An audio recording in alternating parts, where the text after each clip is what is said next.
Today's Sunday session is brought to you thanks to the fine folks at More Beer. Visit them right now at morebeer.com.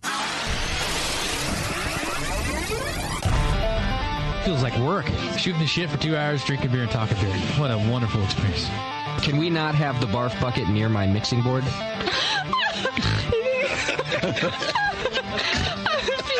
I think everybody could read the book. I knew you were going to use this book as an excuse to quit doing this show. Mrs. Bub, if you want, I can mail you the Bub Timer. Yeah, Newcastle, especially in the can. Have you ever had it in the can? No, I have not had it in the can. Notice I closed my eyes and I concentrated really hard.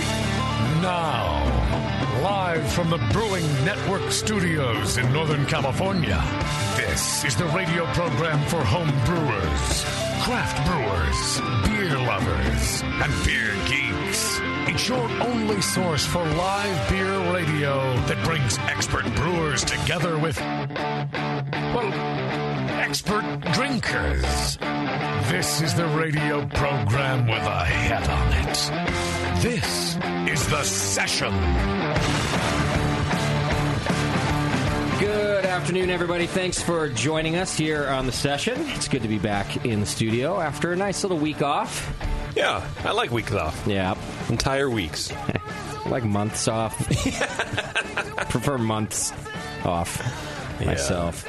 But tonight's a special night. We are graced with the presence of Kim Shimke. That's true. She decided to come into the studio. And true and correct comment. She's probably wondering if we're still alive and if she still has a job and things like that. So she like checks up on us from time to time. The invoices go through, so I know you're alive. That's all I hear. That's all you As long as the invoices well, you know, that means Bebo's I'm alive. Right. Yeah, it doesn't matter if Jay's alive as long as Bev's working. It's makes good. the place run. Yeah. As long as girl gets paid. Welcome, Kim Shimke. Thank you, Justin. I was telling Kim before the show, you look different somehow. I don't know what it is. You're glowing. You're pregnant, aren't you? Oh. God, I hope not. I She had a take good pills Sunday. to prevent that. You do? Yeah, but it's only 99.9%. Yeah. Well, you know it's 100% effective. I do. Being JP? Being me. Yeah, it's true. I figured we'd connect there. Yeah, ask how many kids I have. You have a glow. Are you happy or something? Maybe last time I saw you weren't happy, and now you're happy. I mean, I'm doing a lot of stuff, so I'm keeping busy. Yeah. I go spinning now. Oh, God. And drink green smoothies. Oh, are you still drinking beer and stuff? I am. Oh, okay. I don't know what this version of me is. Yeah. I don't know what to make of her yet. Midlife Spinning crisis. is like the bike riding? Yeah. Yeah, it's a stationary bike. Yeah. How come they don't call it that? Stationary bike riding?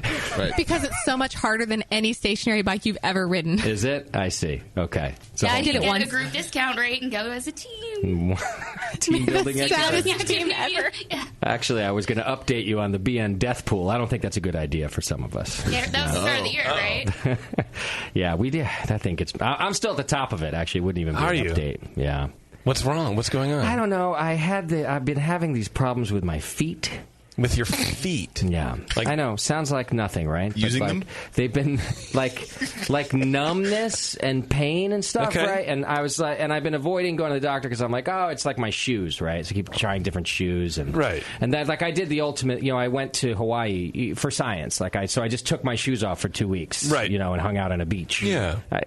for science. It's a hard life. It didn't Yeah. fix it. No. So I finally went. Doesn't it start with like an N? It's like a thing, right? It's some sort of neuropathy. Neuropathy. Okay. So I go in and I'm like, it's my shoes, right? And she's like, it's not your shoes. It's like, yeah, it's neuropathy. What is that?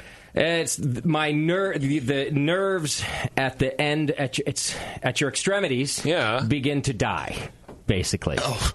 So in other words, I'm already like dying in the death pool. Yeah. My nerves are just going before the rest of me. And they don't regenerate like I your don't skin think cells so. or whatever. But there's causes. I have that. Sometimes, and sometimes there's not causes. Okay. And sometimes even when they find the cause, they can't do anything anyway.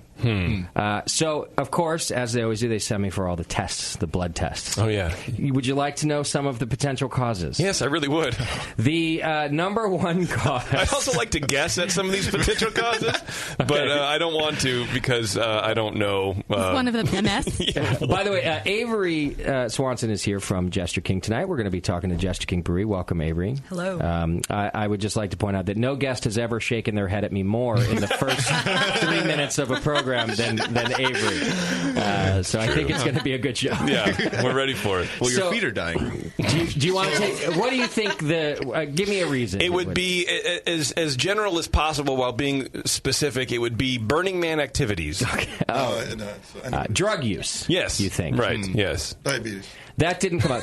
Diabetes is the number one cause of it. All right. I don't think I have that because I think I would have killed myself by now if I did. Yeah. Then it goes down from there. It could just be a simple vitamin B deficiency. And now here's where it gets bad. It could be HIV or syphilis. Well, that's probably the most likely. Okay. Which I'm like, oh, Jesus. Yeah. She knows me. Oh, man. So she's like, I'm going to send you for blood tests. They sent me for 8 different tests, including HIV and syphilis. Well, that's good. It's good to get... I like how they're on the same level. It's not HIV, syphilis. There's an and. They're joined together. Do you have to have both of them for this to be happening? I don't think so. I think either one would... pathogen bingo. Yeah. They're like, you're a very lucky man, Justin. You've won... a new car for 4 years and 7 months. So, I don't know. I took all the tests, and now I'm waiting. But what does WebMD say?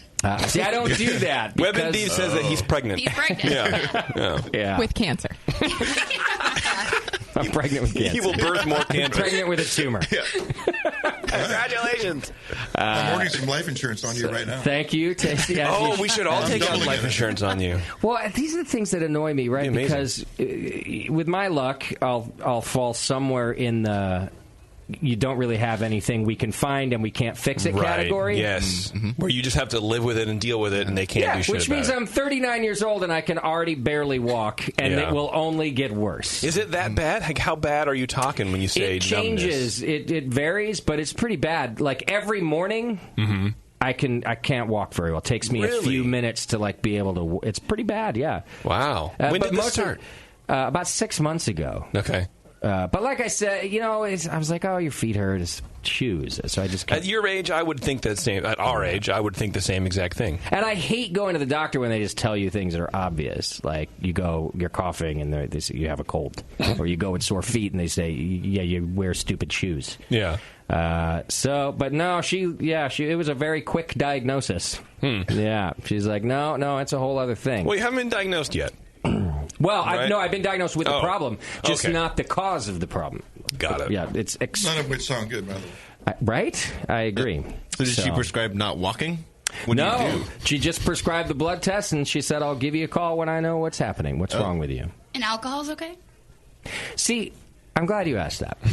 I'm a very... Because I didn't. No, quite the opposite. I'm a very honest patient. I feel there are people who hide things from their medical professionals. Yeah. I'm of the opinion this is the person I should never lie to because they're just here to help. So every time I go in with something, my first and they say what it might be and the cause is, if alcohol's not listed, I always bring it up. I'm always like, what about excessive drinking? When they ask you how many drinks per week you have, what is your response? I say I do it by day because I can't count high enough for the week. So I usually say I have somewhere between 4 and 10 drinks a day. Is what I say. Wow, they must think you're a raging alcoholic. That sounds like a shit. You know what? Bad. My doctor is so cool. That's not good. Never judges me. She just goes... On the inside. She always just says, well, you should exercise more. Right. And no, alcohol is not a cause of this particular problem. So those problems, if I make it to later in life, are for later in life. Right. My alcohol-related problems. Alcohol does not cause necromancy. Yeah, right now I just get the... Right now, I just get the random health problems. Right. But my blood pressure looked back in control, and the other things. How's your cholesterol and all that garbage? She probably checked that in the blood test. I don't know. Yeah.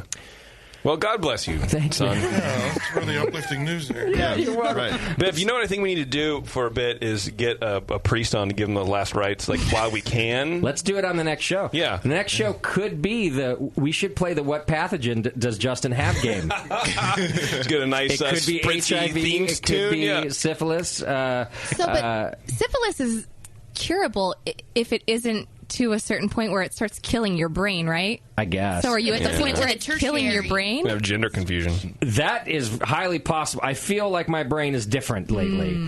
But it never has, like, burned when I pee or anything. I don't think I have syphilis. That's like is that different? I think that's... I'm literally not the person you should ever ask about STDs. I don't know. Or is that gonorrhea? I don't know. Let's look at WebMD. Yeah. Well, yeah. Can somebody look up the symptoms of pregnancy means... I don't know. Well, I'm sorry to hear that, but it's also just kind of like in transition. So, you'll be fine. Like, they don't know. It's in flux, I guess. The situation is fluid. My diagnosis is in transition. Thank you. I thought in some way I was in transition. You might be. Between life and death. Yes. Well, transitioning. Aren't we all? And once your nerves are dead, then they won't hurt anymore. I would hope that's the Yeah. thing, but I don't think they, like, die enough to not. They slowly die and always hurt. Is what happens. What with if this it's sort of fibromyalgia? It's not a real thing. She didn't mention that. I only know what it is because of all the commercials on TV for it. That's the one where everything hurts. You just get pain. I have that too. It's kind of like a blanket diagnosis, I think, where they don't actually know what's wrong with you, so they call it that. Like restless leg syndrome. If they can't find anything else, it's it might be fibromyalgia, Mr. Crosley. Great. No, what? Just prescribe me something. I don't care. She said there's really good medication for it, but she didn't want to discuss it. And I don't know if that means that the medication's really complicated, or that it harmful, or that she just wanted to wait. And, it is what it is. Doesn't know if she has to give me HIV pills or foot pills. Oh, I see. Foot pills. Are there foot pills? Because HIV pills are very specific, and foot pills I feel like could be... It's 2017, JP. There has to be foot pills by now. We can cure those feet. Yeah. That's true. How about some Epsom salts? Is that all I need? Just soak them. Like a grandma. We'll all get you those foot massagers you plug in. Like you can buy at CVS for $12. The jacuzzi tub. Maybe I need the pressure point therapy. What's that called? With the acupuncture? No, well, there's that one. Acupressure? But there's the one where they go for the... reflexology. That's the word I was looking for, Avery. Thank you. The reflexology. I saw a TV program where... Grandpa? A kid... I saw a story. A midday story. A kid was getting reflexology from his hippie grandma, and he got off. He finished to completion through this one foot part. Did his grandma know this? Yes. And it was this is an example of how reflexology is attached. Like your feet are attached. She was Watch helping. this. She was helping him. Okay. He was having issues, and she was like, "Oh, I can feel here. You're not getting laid. Let me help you." And through his foot. Can we interview this man? Because I have a lot of questions for him. I should have started with that. The show was fiction. It was a drama. But yes, you should have. It doesn't mean it's not real. It could happen. No, by definition, it means it's not real. Fiction. It could be based in... I'm going to ask my reflexologist if it's possible to get me off. It's going to be my first question before I start. Then you should make sure that you go to a reflexologist that's open after 10 p.m. She'll just let you die whenever she finds out what it is. That's probably true.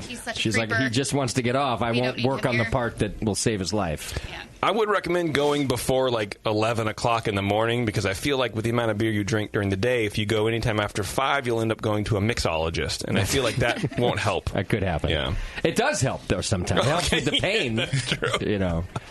Blue cacao! All right, on tonight's show, we've got Jester King Brewery out of Texas. I believe we're going to have founder Jeffrey Stuffings on the line with us, and with us in the studio, we've got Averie Swanson, who's their new brewery production manager. So we're happy to have you with us. And Averie sent us beer, but she sent us the wrong beer. I'm sorry. Yeah. It's still the right beer. It's not the beer I thought was heading this way. It's just not. Okay. So we've got some great Jester King beer to drink and talk about tonight. We're going to talk about spontaneous fermentation. Jester King, semi-recently anyway, put in a coolship in their breweries. We can talk about that process, nice. And we're going to get to learn a lot. We haven't had Jester King on since 2013. Wow. Tasty. We were in the Martinez studios back then. Yeah. And Jeffrey and... I forget the other guy's name, the hipster guy. Also a nice gentleman. Yeah, no. You know what I'm talking about. He had he had the mustache. Previous partner. Yeah. Oh, he's not with the brewery? No, I don't think he's with him Is it because he was a hipster? No, I think he wanted to do his own I've thing. never called him that. Nobody ever called him hipster? I think you're talking about Ron. Yeah. That's it, Ron. Yeah. Oh. That's not what I would call Ron. He's awesome, but I don't think he's a hipster. He's very hip. He had a look. He was hip. A hippie, but maybe? he did. He had a look. He was very hip. Like a beatnik? I would go beat. Kind That's of. true. That Didn't he have a pork pie hat or something? Yeah, he's got a good hat. Okay, yeah. Yes. All right. I don't think he liked us. I don't think he liked us either. Maybe because you called him a hipster. Shocker.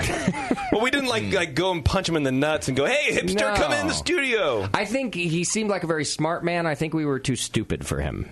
That's what I felt. We have a sort of baseline. Chances are. He likes everybody. He's gotta warm up. Okay. Whereas, like, Jeffrey's just enough of an idiot to like us. Apparently, he's like, I would have done that too. Yeah. I feel you on that. There's definitely a ratio of people who know a lot but have to dumb it down for us, and then, versus people who kind of live in our atmosphere. Yeah. So he was fed up with us, I felt like. Yeah. All right. Well, we're going to talk to Jeffrey and Averie tonight, and we'll learn all about the beer. Let me give you a few announcements. I've been mentioning to you that our Spring Brews Fest is back. It's Saturday, April 1st. I'm working on the ticket website right now, so you should see that soon. The breweries have been invited. It's set in stone. Saturday, April 1st, right here in Todos Santos Park from noon to 4. So keep an eye out for tickets. If you're a BN Army member, you're going to get a newsletter first.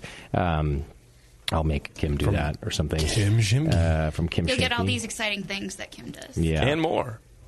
I think the last newsletter Kim put out was calling for people to come get hop grenade tattoos. And I don't know if you knew this. We started getting emails about that.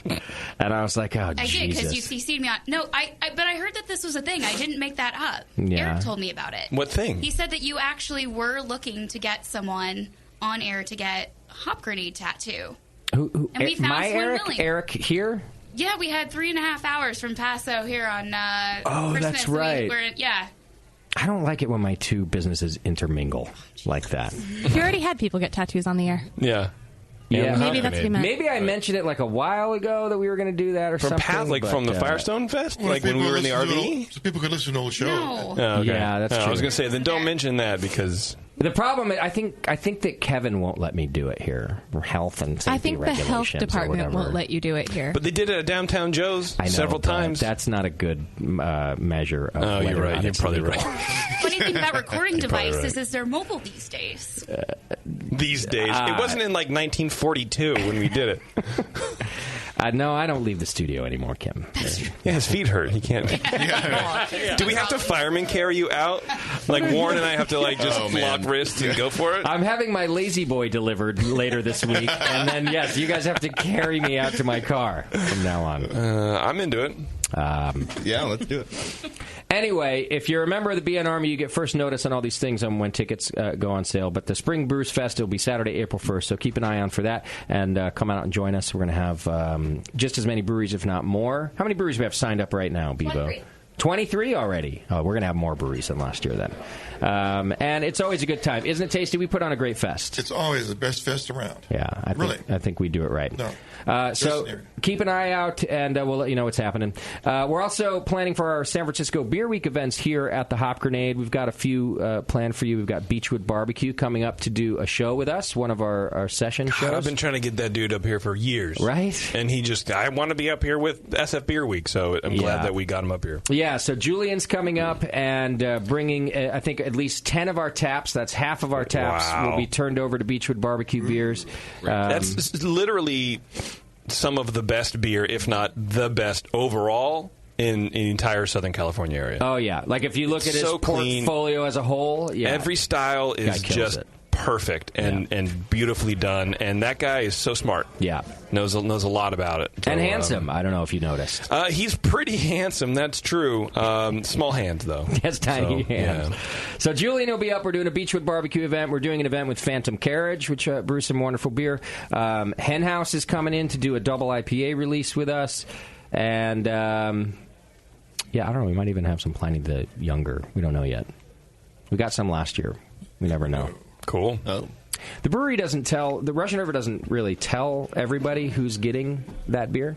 In fact, we get a delivery from Russian River here at the Hop Grenade every week, and we never know what's in it. We don't, imagine being a brewery that you don't order. Yeah. You just tell them, Whatever you bring, we'll be thankful for. Yeah. That's pretty much what It's happens. like going to get soup from the soup master. You don't want to make a big deal out of it. And we don't. And it works out great, by the way, because they send us great beer. They send us what people want. Our community here really likes Pliny the Elder. We always get that. And then occasionally we get something else. And there's no ordering process. There's just a delivery process.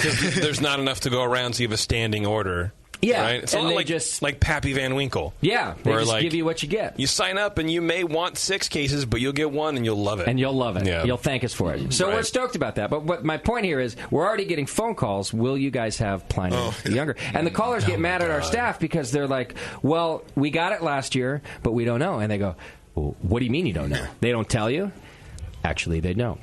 You're telling me that you order beer from a brewery and they don't tell you what you're going to get. And we're like, look, I'm not lying to you, man. I'm telling you how it works. Call Russian River and yell at them for not communicating. Yeah. Get out of here. In fact, I think last year Russian River produced something saying that we were going to be on the list before we knew that we were on the list. Ah, nice. Yeah, we just, I actually really love it because I don't like too much communication anyway, or any communication for that matter. So the way Russian River works is perfect for me. Here's your beer. Great. You didn't get any beer? Fine. I don't care. And that's how it works. So we might have Younger for SF Beer Week, but I don't know yet. I'll talk to a guy. All right. Go over to thehopgrenade.com, and we have an events page right there. You can take a look at it, and we'll keep you updated on all the SF Beer Week events. But the ones I've just mentioned are there right now. If you want to support the BN, do your Amazon shopping through us. Just click the Amazon link on our homepage. You can do this in the U.S. and in the U.K., at least until Brexit, and then maybe everything changes. I don't know. They don't even know. Yeah, they have no idea. You can also subscribe and join the BN Army. That's how you get first access to tickets and all the other things that we do, plus the wonderful newsletter that Kim Shimke sends out every month, which it's like reading Hemingway. I mean, it is so... full of drunken ramblings. Yes, pretty much. I thought the resolutions were pretty great. They were really good. Did you even read them? I read them. Did you? I read every newsletter you send out, Kim. I do. You don't believe it, but I do. I mark it as spam. Yeah. Is that cool? That's fine. All right. Yeah, I read every word of every one that you send out. Yeah, I have to make sure because I only communicate with you when I have to yell at you. So I read your work and see if I have to yell at you. And if it's great, you never hear from me. It's true. That is exactly right, actually. Get the newsletter by being a member of the Brew Network, right? That's right. Just click the BN Army link and sign up for at least $2 a month. That also enters you into the More Beer monthly donation giveaway, where we draw your name for $100 at More Beer, our wonderful sponsor, More Beer, who brings you this show and every session that we do. All right, get other updates than these and funny photos and Kim Shimke whimsical responses over at Twitter, Facebook, and Instagram. Send your feedback to feedback@thebrewingnetwork.com and send everything else over to Bevo or JP at thebrewingnetwork.com. Why not? Shimke got in trouble recently on our Facebook page. What? Because she's a misogynist. Oh, you know what? You sexist. Mm-hmm. I've always said that about you, Kim. Xenophobic. Like, people already are always on us for being sexist, right? Right. And then Shimke works behind the scenes as the voice of us in everything Which social is media. funny is someone calling out a post being like, that's so sexist. I'm like, do you know do you know I'm writing this? Yeah, and turns out Shimke is way more sexist than we are. Everything she posts now gets Here's the everyone's problem. arguing. People don't know the difference between sexual and sexist. I agree with that. Yeah. We're highly sexual. How is it confusing? And funny. For a bunch of ugly people in a room, we are so sexual. I'd argue that makes us more sexual. Is like the lower the looks, the more hypersexual you have to be to get attention. Oh, I see. Otherwise, I like your you're theory. just going to languish in the corner, like rolling dice for the rest of your life. Like Beardy. Like Beardy. Yeah, you guys want to roll some dice? I brought them. Yeah, I got them right here. I got a sick 100-sided, bro. It's amazing. And so Shimke gets in trouble on Facebook for some a picture. Oh, it was the Bevo opening The a GIF. bottle Yeah. that sprayed all over her face or whatever, and everything else. Spray all over my face. Well, Shimke thought it did. That's not even what I said. Now you're embellishing. Shimke wanted it to. No, you're ridiculous. Shimke thought it was like that scene from Flashdance, where it was amazing. And so It was the mouth beer. It was the nasty Dave Flat Tail exploding mouth beer bottle. Oh yeah, I remember. I know that. And then He's the one that sent me the so clip. Shimke makes a sexual, not sexist comment on there, and then the whole fucking thing lights up. Everyone's offended, and Shimke is so like worried. He's like sending me, I'm so sorry, I didn't know, and I'm like, Shimke, who cares? It's fine. Make dick jokes for all I care. It's fine. Nobody cares. Honestly, We've already been written off as like the sexist. Which I believe that, but I pride myself in knowing the line I is see. the thing. And so Did you worry that you lost the line? No, I wasn't worried about you. Like what you okay, would think good. of it, or Yeah. even like what they thought of it. Because I honestly, of all the people that liked and commented, there were like 4 that took issue with it. And I guarantee the 2 of them were married. I guarantee it. And you know what? It doesn't matter. Like, I addressed it, and I did so professionally, and then I let you know about it. But so I wasn't worried about it in that regard. It was just I don't know. I've been doing social media for businesses for years now, and I've never encountered something like that. So it was kind of just like, what? I don't understand. What do I do with this? It's part of us already being seen in that light.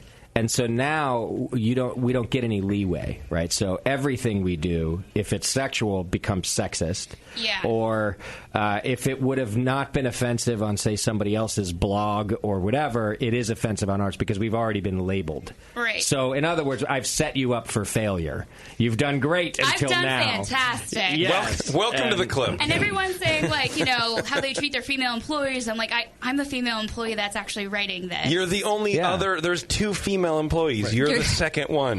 But there's not that many people anyway. But we treat them both the same. And they don't ask massages. Beverly about how she gets treated, and they don't ask you, but they're assuming that you guys get treated very, very poorly. Right. Yeah. Yeah. 96% of people I meet compliment me on my ability to throw shit back at you. Like a monkey. Yeah. Like a monkey. like a trained gorilla in behind the glass. Right. Like a monkey. I think that's sexist. They don't think you're capable of anything other than acting like a monkey. Right. Rude. Oh my gosh, this is amazing. This is a downward spiral. Sorry, I'm trying to help you. Stop it. Anyhow, so it doesn't surprise me that now is the only time you've encountered this. It's because of we've already been labeled, but it's fine. I don't care. It's a non-issue. He doesn't care. I know he does. You'll be all right. Maybe you should. You'll be all right. Be all right. You'll be fine. Maybe you should post for us under a what's it called? A moniker? Under a moniker, pseudonym. Pseudonym, so that your resume stays clean or something. I don't know. You know what? I take full ownership of everything that I put out there. I really felt like it was not bad, and I asked Bevo about it, and she didn't think it was bad either. So if the party that it was about and the person I laughed out loud. Yeah, I laughed. I was at that point, I don't care. Okay. That's when I realized you did it. Yeah. Seems like something you would do. I would recommend not asking Bevo what she's next time because we do say horrible things to Bevo. Well, also, she accepted a wedding proposal from a dead squirrel. Yeah. So, literally. Yeah. Any hobo could have been proposing to her. She was like, this is thinking amazing. about that the other day. I was like, God, why am I so stupid? Yeah. Yeah, you're not the sharpest tool in the shed. That's for sure. You let me handle your money. I am much more dull than your tool. We're not all perfect. That's true. All right. Well, I think you're doing a great job, Kim Shimke, and a little controversy, it's fun sometimes. You gotta, exposure. Yeah. You got to ruffle some feathers. Like our feedback I'm about to do is really short. I said to JP, shit, we haven't been pissing people off lately. You usually get 20 emails. Yeah, Chipke, do something stupid. Offend somebody. All right, you want to do feedback real quick? Let's do it. Do you want to do a Twitter game first or afterward? Let's do it after. All right. Yeah. All right. Feedback's brought to you today by our good friend John over at the Beer Law Center. You can go to beerlawcenter.com and check it out. He protects our trademark, and he can protect yours too. I got another email about one today. It's happening all the time. But John, he goes and makes it stop. He also does all the brewery paperwork, filing, TTB stuff for you. Go check him out. A whole host of services at beerlawcenter.com. Colin writes in, shout out to the session crew. For a while there, the show felt really tense, dark, and stagnant. Well, how you started off today. I was Totally going to say, changed. glad we didn't do that today.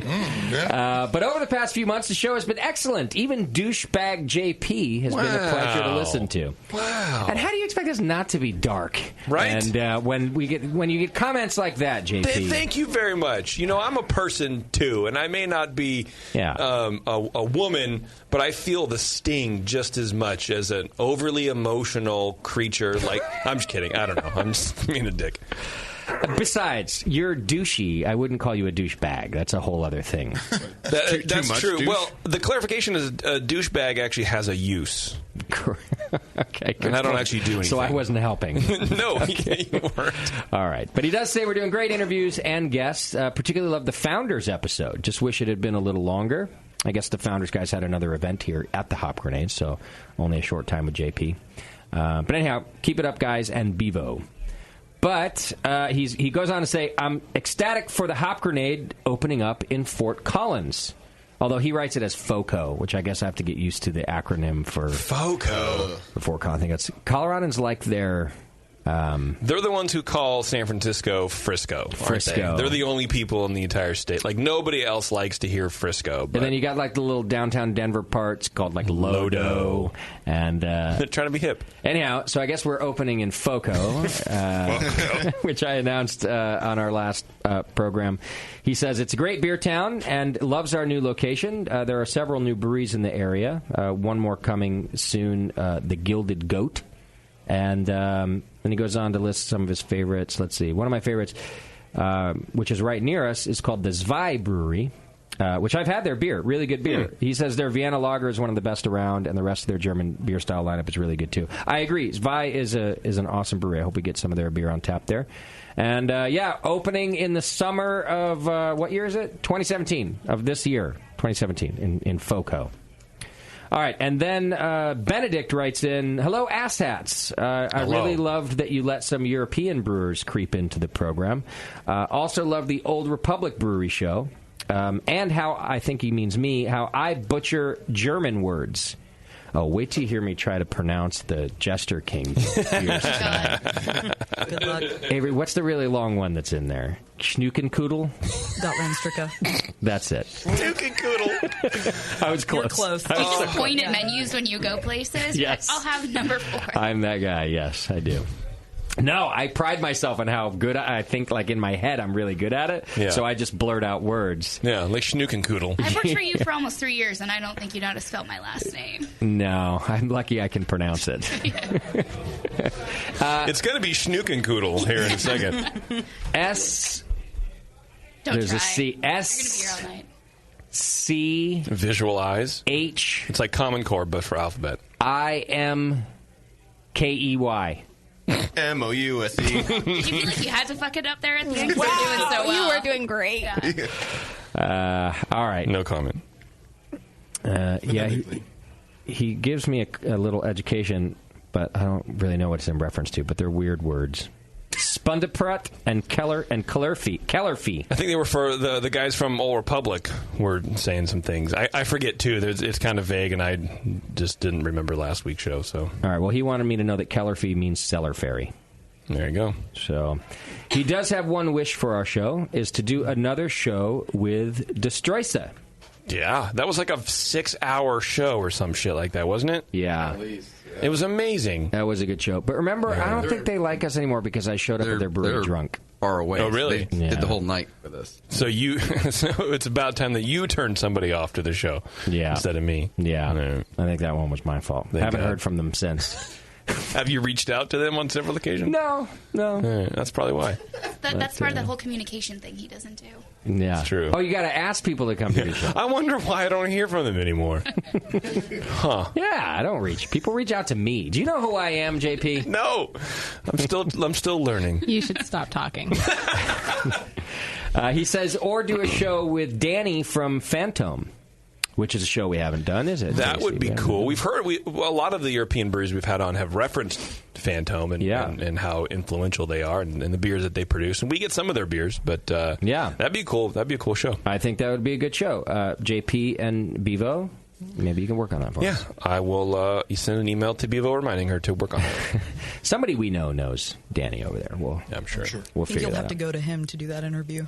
Yeah, that's okay. That I will leave the studio I for. don't think he travels to the States very much anymore. Really? Mm-hmm. Do his feet hurt? Or Probably. He works very hard. He does work hard, yeah.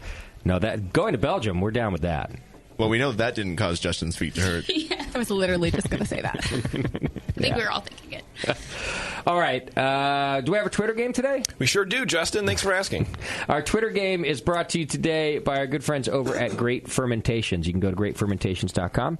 They've got the largest catalog of Blickman products on the web, and their staff is the best trained in the biz on using those products. They offer top-notch customer service and same-day shipping on many items. Check them out at greatfermentations.com or go like them on Facebook, GR8 Fermentation, and Instagram and Twitter, Great Fermentation.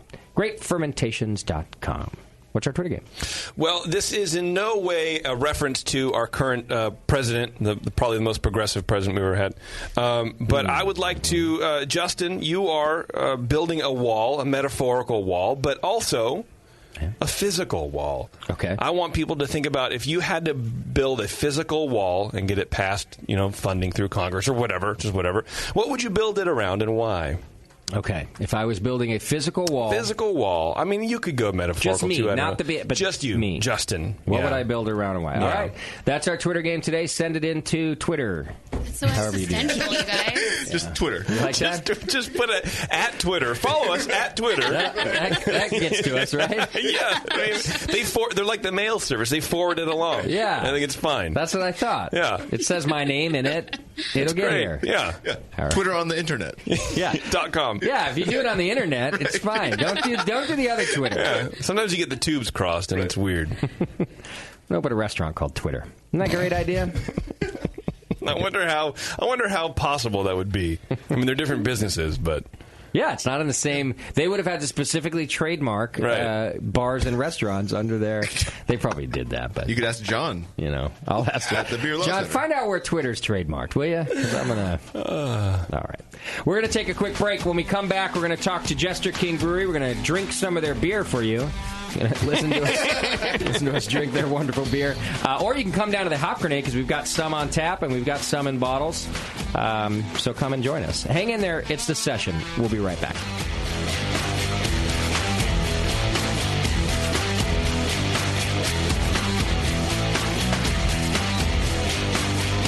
You're listening to the Brewcasters. On the Brewing Network.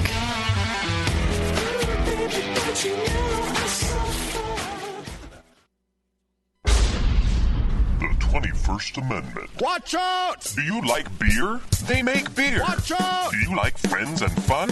They make friends and fun. Watch out! Do you still like to have a good time? The 21st Amendment. Watch out! The 21st Amendment in San Francisco, located at 563 2nd Street, 2 blocks from the building where baseball is seen and played.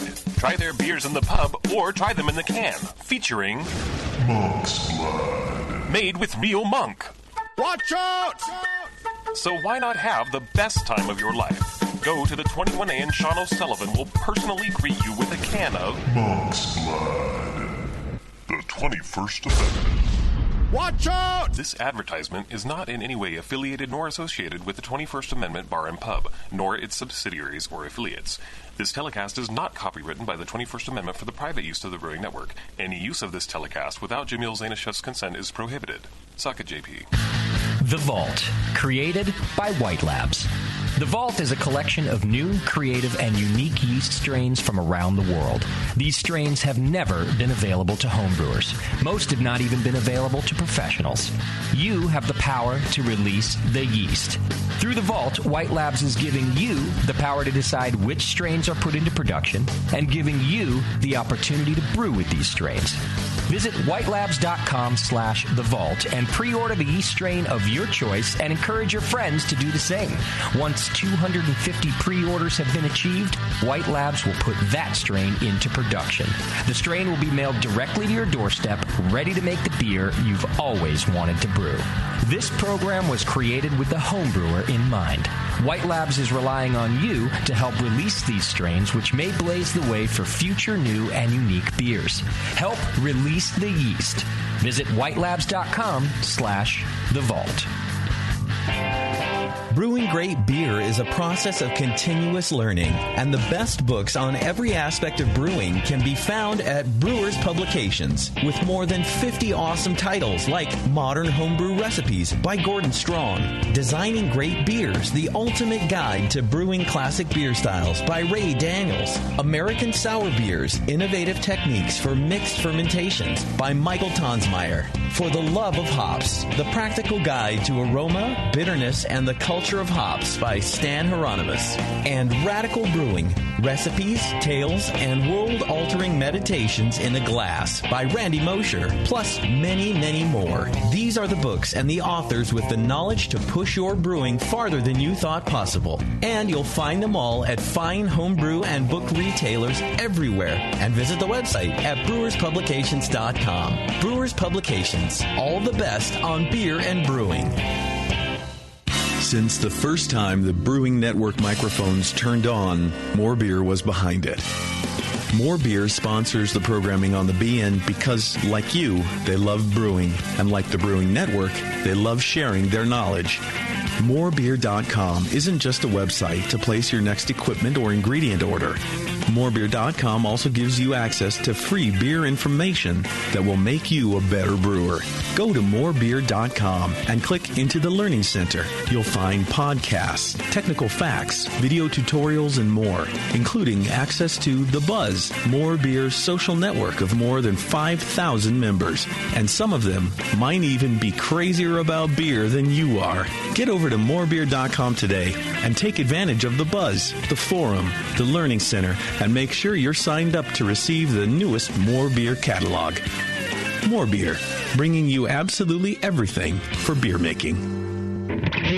Marin Brewing Company in Northern California has been making award-winning beers for more than 25 freaking years.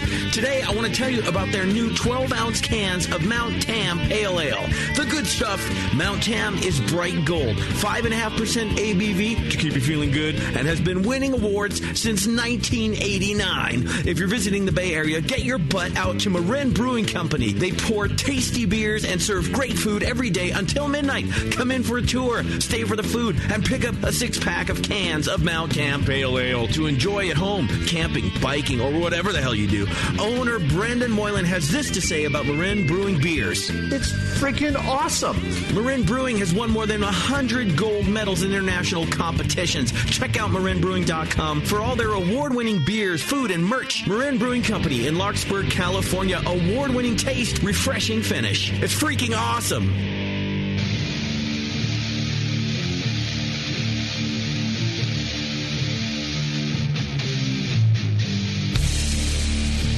This is Corey King from Side Project Brewing, and you're listening to The Session on the Brewing Network.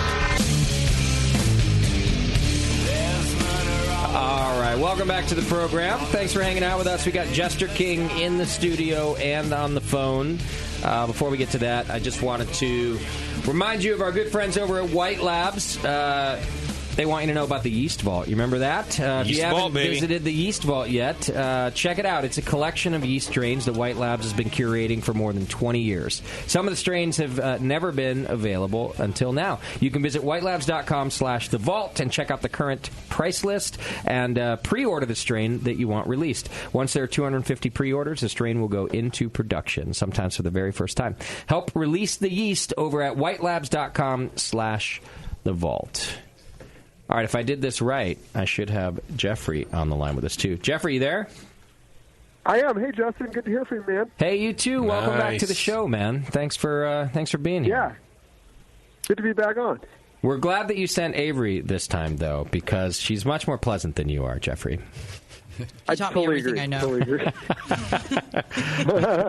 No, we miss you. I saw Jeffrey at the Great American Beer Festival. In fact, if you go to our YouTube page, you can see a nice talk that he did about sour beers there that was really great. And Jeff, you've always been very flattering to the Brewing Network, so we're just stoked to have you on. And by the way, to see all your success. The last time we had you on was 2013, so I kind of been, just wanting to hear about how you've grown since then, too. Can you give us a little summary? Yeah, absolutely. And by the way, it's great to be back on. It feels like ages ago. I mean, I always feel like craft beer is like dog years, man. I mean, just everything changes so fast. And it is. Yeah, but that was actually for when the Craft Brewers Conference was out there last in San Francisco, and I was up in Russian River, and then came down to do it in studio with you guys, which was really cool. And I always feel like just obligated to say this. I know I've said this every time I've been on the Brewing Network, but I do feel like kind of an alum. I mean, I got into beer and brewing by just experimenting in my garage with, a pair of earbuds in my ear, listening to the Brewing Network and just absorbing as much as I could from the session and Tasty and Jamil and John Palmer. And so, yeah, I just owe a lot to you guys. So I know, sorry to be a little over sentimental every time I say that, but that's truly how I feel. Jeffrey, we have giant egos over here. You can say it every time. Every time you actually come on keep the show. going because you haven't said enough. Yeah, is that all, Jeffrey? Because I feel like we've done a lot for you. Yeah, right. When we co-signed the loan for your house, for God's sakes, come on. Yeah. Oh man. Well, yeah. I mean, 2013 to now. I mean, it's been really just kind of just doing our thing. I mean, just doing farmhouse ales, mixed culture fermentation out in the Texas Hill Country. Your production must have grown, right? Yeah. Oh, yeah. Not by a ton. I mean, we were doing, I think, I don't remember what the exact number was 3 years ago, but maybe it was like, 1,700 to 2,000 barrels, and now we're doing like 2,700 to 3,000, and we're about to just max out our capacity this winter. We're in spontaneous brewing season right now, and we're about to just fill up our last little space of oak fermentation area at the brewery, and then that's it. So I don't know. I mean, we're always experimenting with stuff, and I mean the tasting room side has grown immensely, because last time I was on the show, it was illegal to sell beer at the brewery in Texas. Oh, that's right. Now we sell, now we sell like 75% of our beer at the brewery. So that's probably been the biggest change. Do you think now we're kind of like a bar owner? Do you think that maybe you would have had difficulty making it this far if that change didn't happen? Because when you say to me 75% of your beer, I mean, that's an enormous amount of beer. And I know that the margin is bigger when you can sell right from your brewery as opposed to going through a distribution system, at least usually. So do you think maybe you wouldn't have made it if that law didn't change?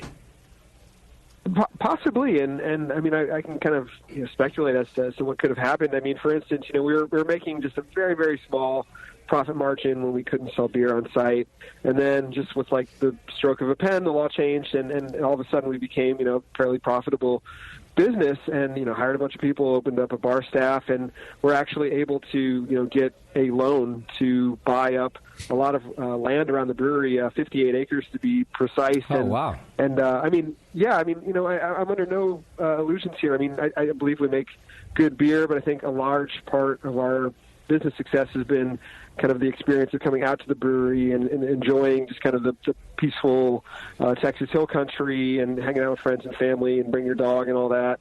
And, I mean, if we weren't able to buy the land around us, I mean, it could have easily been a subdivision. I mean, Texas has like Austin has like 150 people coming here a day, so it could easily have been just totally lost. So I think that's probably the biggest part, perhaps. Are you going to use it for other things, or was it really just to protect the area around? To protect it and to farm it. To farm, okay. I mean, we've just started. We're less than a year into trying to grow more of our own raw ingredients, fruit, grains, hops, herbs, vegetables, spices, and that's totally in its infancy. And at this point, it's been like just a very, very small amount that we've been able to produce at the brewery as far as raw ingredients. But it's growing, and we're working with some. We have a farmer who's helping us along the way right now, and bought some equipment to kind of get going on starting a farm, and it's been a lot of fun. It's been kind of a new area to learn about as well. Do you still have the stunt park next to you? Isn't that what it is? Yeah. Oh, my God, yeah. Remember that? Yeah, I do. And how we badly wanted to go and check it out and try to perform in it and shoot you out of a cannon or something. No, man, we hear the random explosions next door all the time. It's funny. I don't know if you guys I know the crew from Local Option in Chicago, but they came out to visit us and brew a beer, and we just took them over to the stunt ranch and just shot guns all day. Oh, it's so fun. Drinking beer and shooting guns. So Texas. You're right. Yeah. You know what I'm saying. It sounds like it'd be just kind of working next to Disneyland. It sounds like my childhood. See, now I know that's how you view Disneyland, JP. In your mind, that's how you... Now I get it. Okay. Because if I view Disneyland like how they just described it, then I'm with you. Yeah. Nobody else in here thought, God, it sounds just like Disneyland. That's probably true. That's all right. Well, let's go to the phone. That's actually the reason I'm not there right now, because I have 2 small children and just felt obligated to stay back. And I do have to take them to Disneyland occasionally, and they don't serve beer, which is just total look, we'll talk after the show. I'll tell you where to get beer in Disneyland. California Adventure has a bunch of it. There's a lot of California beers in Sonoma County Terrace. Yeah. You can go if you want mixed drinks in Trader Sam's. There's a Wrong bunch of mixed podcast. drinks. Oh, sorry. Welcome back to Years of Podcast. I'm your host, Jason. All right. Well, let's go to the phones real quick because we're already getting phone calls. And it looks like we have Jen from Wicked Weed on the line who's already got some questions for you guys. Hey, Jen. Hey, guys. I'm not sure if you remember me. My girl. But I'm Jen. I was just calling. So first and foremost, I just wanted to see how Michael was doing. Oh, he's good. He's as weird and reclusive as ever. Who's Okay, Michael? that's- Is he one of the brewery staff, I assume? One of the other He's owners. my brother, okay. and Jeff's brother. co-founder with me. Yeah. Ah, okay. Got it. We all really liked hanging out with him. We were kind of, we just wanted to check in.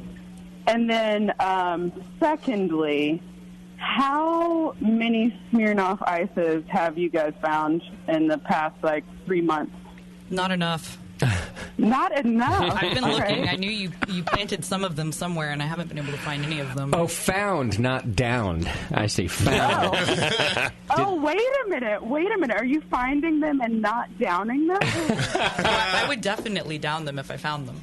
I was going to say, because that is definitely against the rules. And my I play by the rules, Jen. Wait. Slow down. So, Jen, did you secretly hid Smirnoff Ice around the Jester King Brewery? Is that what happened? I wouldn't even say that it was secretive. They were there, and I think that we might have gotten Jeff on a tour because we iced their coolship. Nice.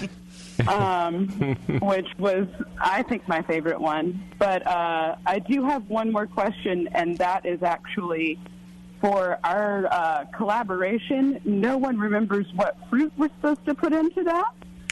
So, Jen, Walt and I have talked about this. I guess he hasn't passed on the message, but we figured it out. He mentioned it, but yeah, we have no idea what fruit we're putting in it. So, other than that, I miss you guys. I hope you're doing well. Miss you too. Averie you promised that you were going to come out soon, so I'll come see you soon. Don't worry. Jen? Let's just run away together, actually. Oh, my God, yeah. Is there an invitational in July? Oh, well, I think I'll be there. It sounds like an emotional relationship between these two breweries. It also sounds like we just got invited by proxy, so I'll be there. Yeah. I'm good with Texas in the summer. I'm all right with It's it. actually Asheville in the summer. I'm better with Asheville in the Wicked summer. Weed does an invitational beer fest in July. Well, shit, I'll see you guys there. We actually do get invited to it every year. Yeah, it's we do. Just tell us about it. It's one of the best. That's good to know. That no communication policy. I love it. I haven't been able to go, so I didn't really pass it along to you guys. Yeah. Remember that Norway trip you took? That's what I was going to say. It sounds like maybe you just didn't want to come. Jen, I do choose the wrong trip sometimes. You're not wrong about that. Also, not to let this moment pass, I don't know if you guys noticed, I feel like we reached a new high on the program tonight. We now have breweries calling in to ask other breweries about their collaboration beers. We're all very busy. There's really no other good time to talk about this kind of thing. I'm multitasking hard right now. Right. No, this is a proud moment for me. Jen was around going, I don't know, but they're on the show tonight. Let's call and ask. Let's I pin can them answer down. this question. Yeah. We're like the grinder for breweries. They're actually... I don't know. But actually, we're all hanging out at the new spot tonight doing the first fill of the coolship. So, I know. I miss you y'all. here. That's exciting. All right. We'll send pictures of that. That's absolutely gorgeous. Oh, yeah. Did he send the one of the three of them hanging out behind one of the cool ships? Because that one was really cute, and I'm going to take credit for it. All right, guys. Well, thanks for taking my call. Avery, we will chat soon. Yes, girl. Love you. Thanks, Jen. Take care. Love you, too. Bye, guys. Bye, Jen. Bye. We love you, too. There you go. Wicked Weed reaching out. Yeah, I got to get to that. Yeah, no, they're truly great friends of ours. We just, I think it's fair to say a lot of mutual admiration and respect and inspiration between the two of us. I'm actually sitting here just, shit you not, wearing my Wicked Weed shirt. Nice. I do think that breweries already collaborate well together. Everyone talks about the community. But then there is this other faction of the brewing community that includes sour beers. And you guys are like even more tight-knit. Whenever I do interviews and things at the Great American Beer Festival, you sour brewers do tend to really glom onto each other. Together. Right? It's like a mixed culture. We're all organisms in this mixed culture. You are. Well, one of the things, Averie, that you mentioned in your, we always do some pre-interview notes, and I think maybe this is why you guys stick together so much. There's not a lot of written research about the process of brewing that you guys do, especially when it comes to spontaneous fermentation. So without being able to talk to each other all the time about all the things happening, you're all just kind of shooting in the dark in a lot of ways, right? Yeah, definitely. It's all very anecdotal, so we're observational. At this point, it's difficult to do hard research on mixed culture fermentation. All of our cultures are very different, so what you might observe in one is totally different in another. Okay. But as far as process and stuff goes, we definitely share stuff like that. We're all very transparent, if my beer gets better, then your beer has to get better and vice versa. Mm-hmm. So we share that information with each other. Thank God, because there was a lot of bad sour beer for a long time. Yeah, there was. And now it's gotten so much better. Like, we talk about that all the time, about different festivals. And, Jeffrey, you know this. In fact, I think we talked about this a little bit at the Great American Beer Festival, that it really did used to be that the beers were coming out, very oxidized, very acidic, just a lot of the flaws that I think have been kind of taken care of now through collaboration and you guys figuring out how to do this.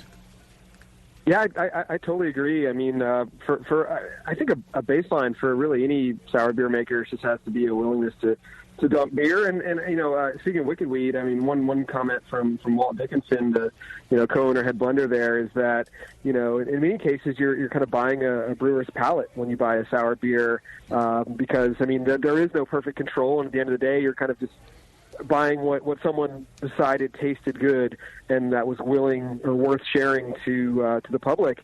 And I mean, to your point, I get a lot less acetic.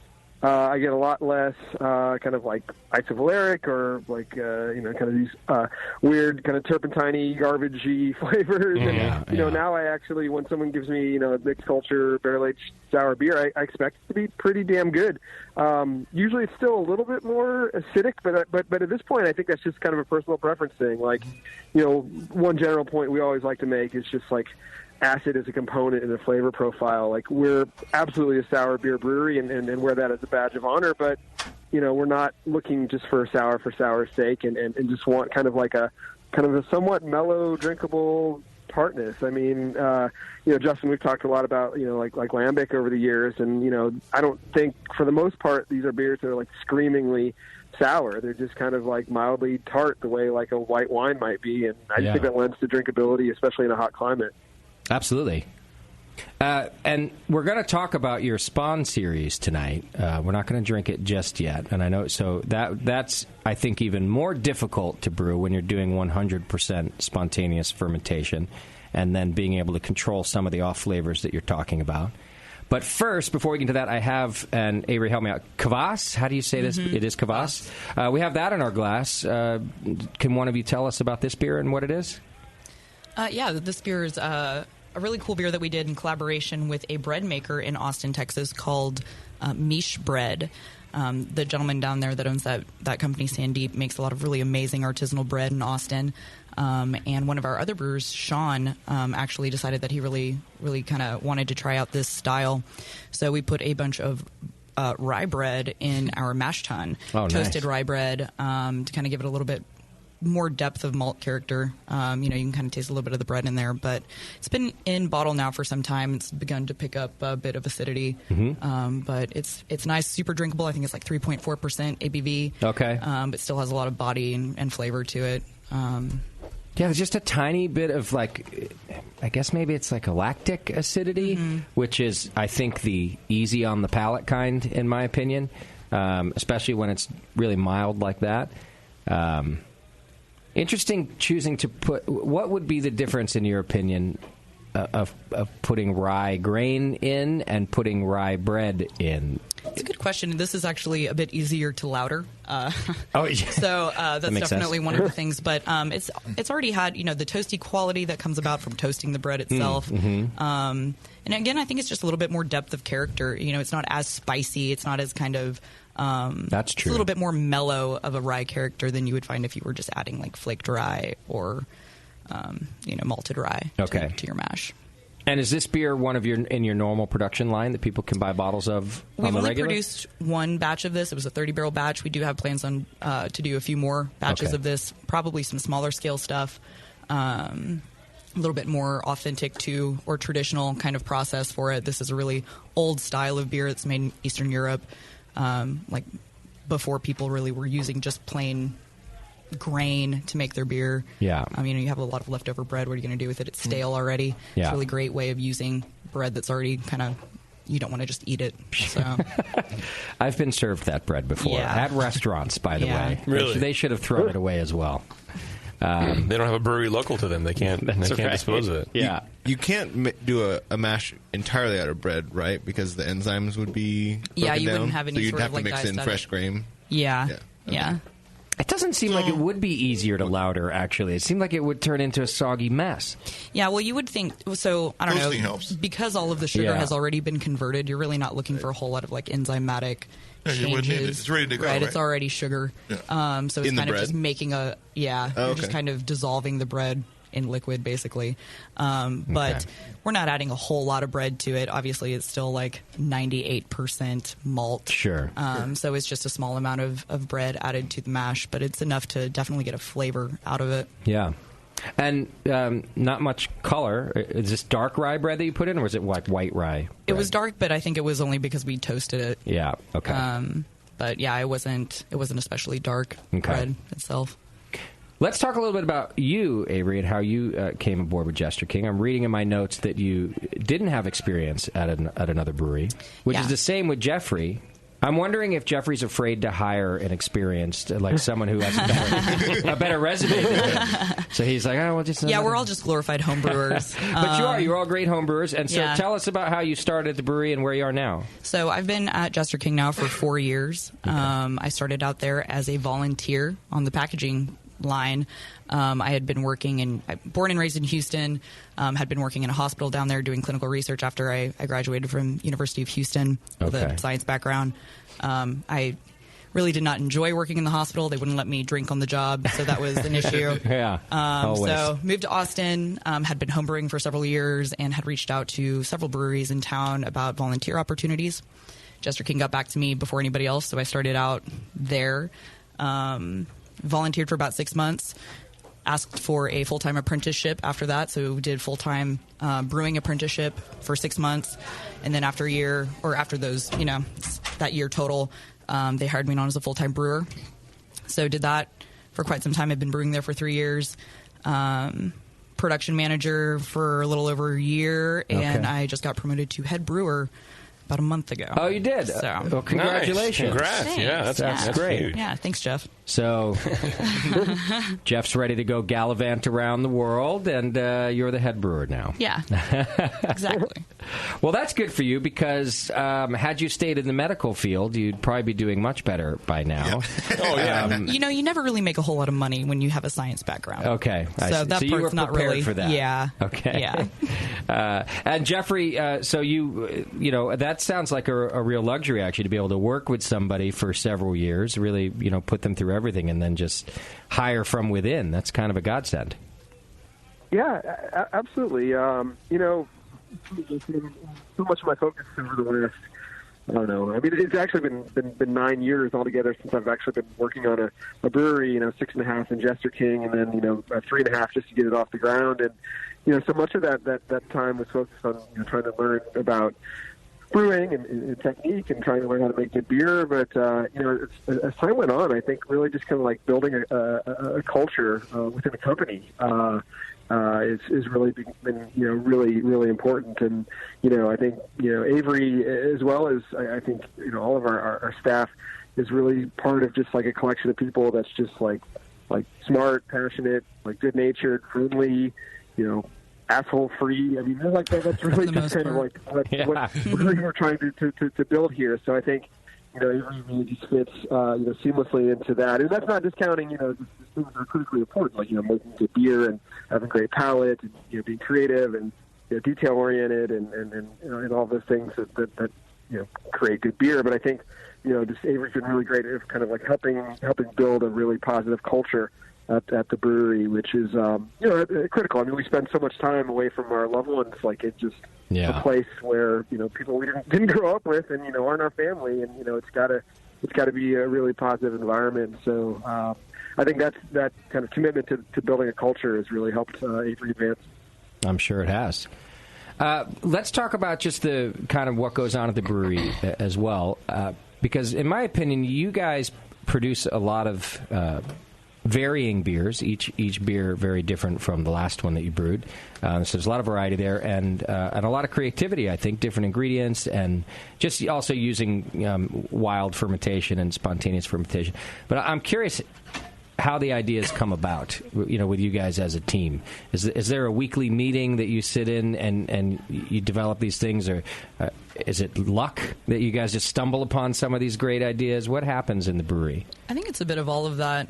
We do have kind of regular creative meetings. We used to do a bit more of that than we've been doing lately. It's been pretty busy up at the brewery. Okay. But yeah, I mean, we do spend quite a lot of time together. We eat a lot of food together. We drink a lot of other things like rum and, cocktails and wine and stuff like that together. So we have many opportunities to kind of enjoy new flavor combinations or sensory experiences. So I think through that and through those shared experiences, we're able to kind of pick out elements of flavor that we all really enjoy, and that's kind of a good starting point.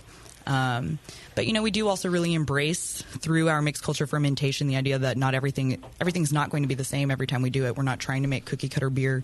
Not that there's anything wrong with that. Thank God for the people that make beer that way. Because when I go to the bar and order a Pilsner, I want it to taste like a Pilsner. I don't want there to be variation in my Pivo. They do a fantastic job of that. So it's really awesome that we work in an environment where we don't have to make the same beer twice. So we do very much approach it from a little bit more of a, I don't know, it's not really like winemaking, but it's different in that we can make vintages of all of these different things. So every time we make Petite Prince, it is going to be a little bit different.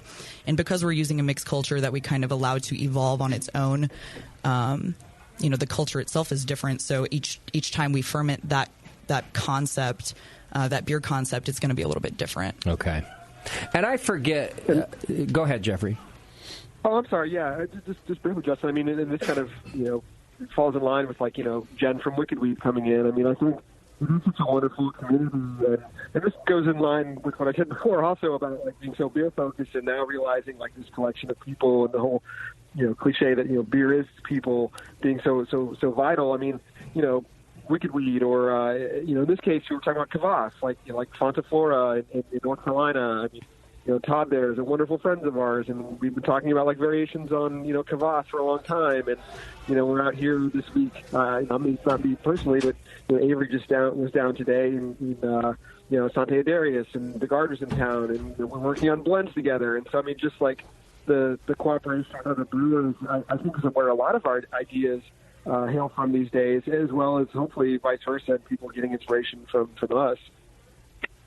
Did you just go blend with Sante? Is that what? Yeah. Yeah, I was down there this morning. They make great beer over there. Yeah, they do. I bet that was a good time. as well. Yeah. Oh, okay. It's the second installment of our Elements of Composition collaboration. Oh, that's very cool. Yeah. Will we see those beers in bottles out of both breweries, or? Yeah. So Degard has already released it, and I think December today was the Santa Darius release, and then hopefully once we can get some licensing through in Texas, we'll have those bottles for sale at the brewery in Austin as well. Cool. And then from a production standpoint, I forget from your first interview, Jeffrey, does any beer just go from stainless into kegs and bottles, or does everything have to go through a maturation process in barrels or something else? No, so we do stainless steel fermentation and oak fermentation, and it's very seasonally driven, really most dependent on the temperature of year during the time of year. And for instance, during the warm months of the year, we really want our mixed culture to kind of ferment nice and hot, knock out like in the upper 70s and let it free rise up into the 90s. And we get the very fast fermentation, quick attenuation, and the bacteria almost doesn't have time to really do its thing. It's kind of weird, you think, high temperatures, the bacteria is just chewing through the sugars and making a lot of acid. But we find kind of the opposite, that we get a lot of like spicy and fruity character in the summer months. But then in the wintertime, when the fermentation, so our building isn't insulated, so in the wintertime we can't maintain very high fermentation temperatures, and we find that the bacteria is a little more dominant, and we get more kind of lactic acid driven flavors in the winter. So we focus more on oak fermentation. Which, going back to what I said before about kind of like brewery culture, I mean, we love the fact that come November, we basically stop brewing all of our, quote, farmhouse ales and just focus on spontaneous fermentation. And then once it starts to heat back up in March, we'll start focusing on fruit. And then once we get into the hottest part of the summer, when the fruit is no longer really coming in too much more locally, like we'll just make, our table beer, because like that just thrives at high temperatures. So, Wow. Yeah, I mean, it's really just this very cyclical based approach to brewing. And that's really an old world approach, too, isn't it? I mean, that's just how things were done before temperature control.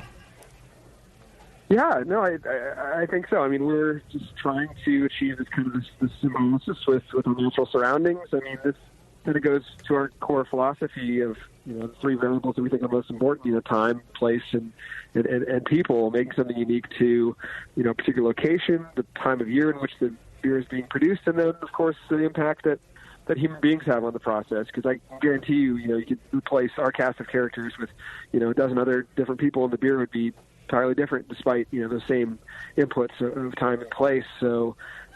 Yeah, that just kind of keeps it fun. And I mean, I'm right with Averie that I love, just my flawless Pilsner and my, Doppelbock and wonderful IPAs. But what I really, really get excited about is just beers that are just, I have to go to the source or I have to source, this beer from this location, or otherwise I'm never going to get to kind of experience exactly that beer ever again. Yeah, that makes sense. All right, I got to get us to a quick break, and then when we come back, we're going to talk about the SPON series, which is really more the very 100% spontaneous fermentation using the cool ships and blending and, really all of my favorite things, tasty. So I guess we have two versions of it after all, right, of the SPON series. So we're going to try that when we come back. Before we go check out beersmith.com, the brewing software that we all know and love. You can get a free 21-day trial by just downloading it. It works on PC and a Mac. We all use it. We all love it. And even the professionals use it. That's right. It's such a comprehensive piece of software. And Brad keeps it up to date all the time. In fact, I was just looking at his beta release of the new version the other day. Ooh. So, and I think a new version comes out like every year. He really keeps it up to date for you. So go over to beersmith.com, check it out. He's got a podcast, he's got videos, and of course he's got the amazing software that we all know and love. All right, so we're going to take a quick break, and when we come back, we're going to try some more Jester King beer. We're going to learn about their spontaneous fermentation process and the SPON series. Hang in there. It's The Session. We'll be right back.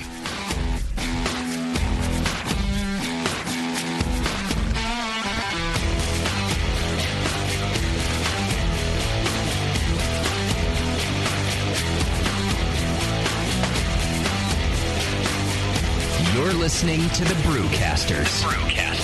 On the Brewing Network.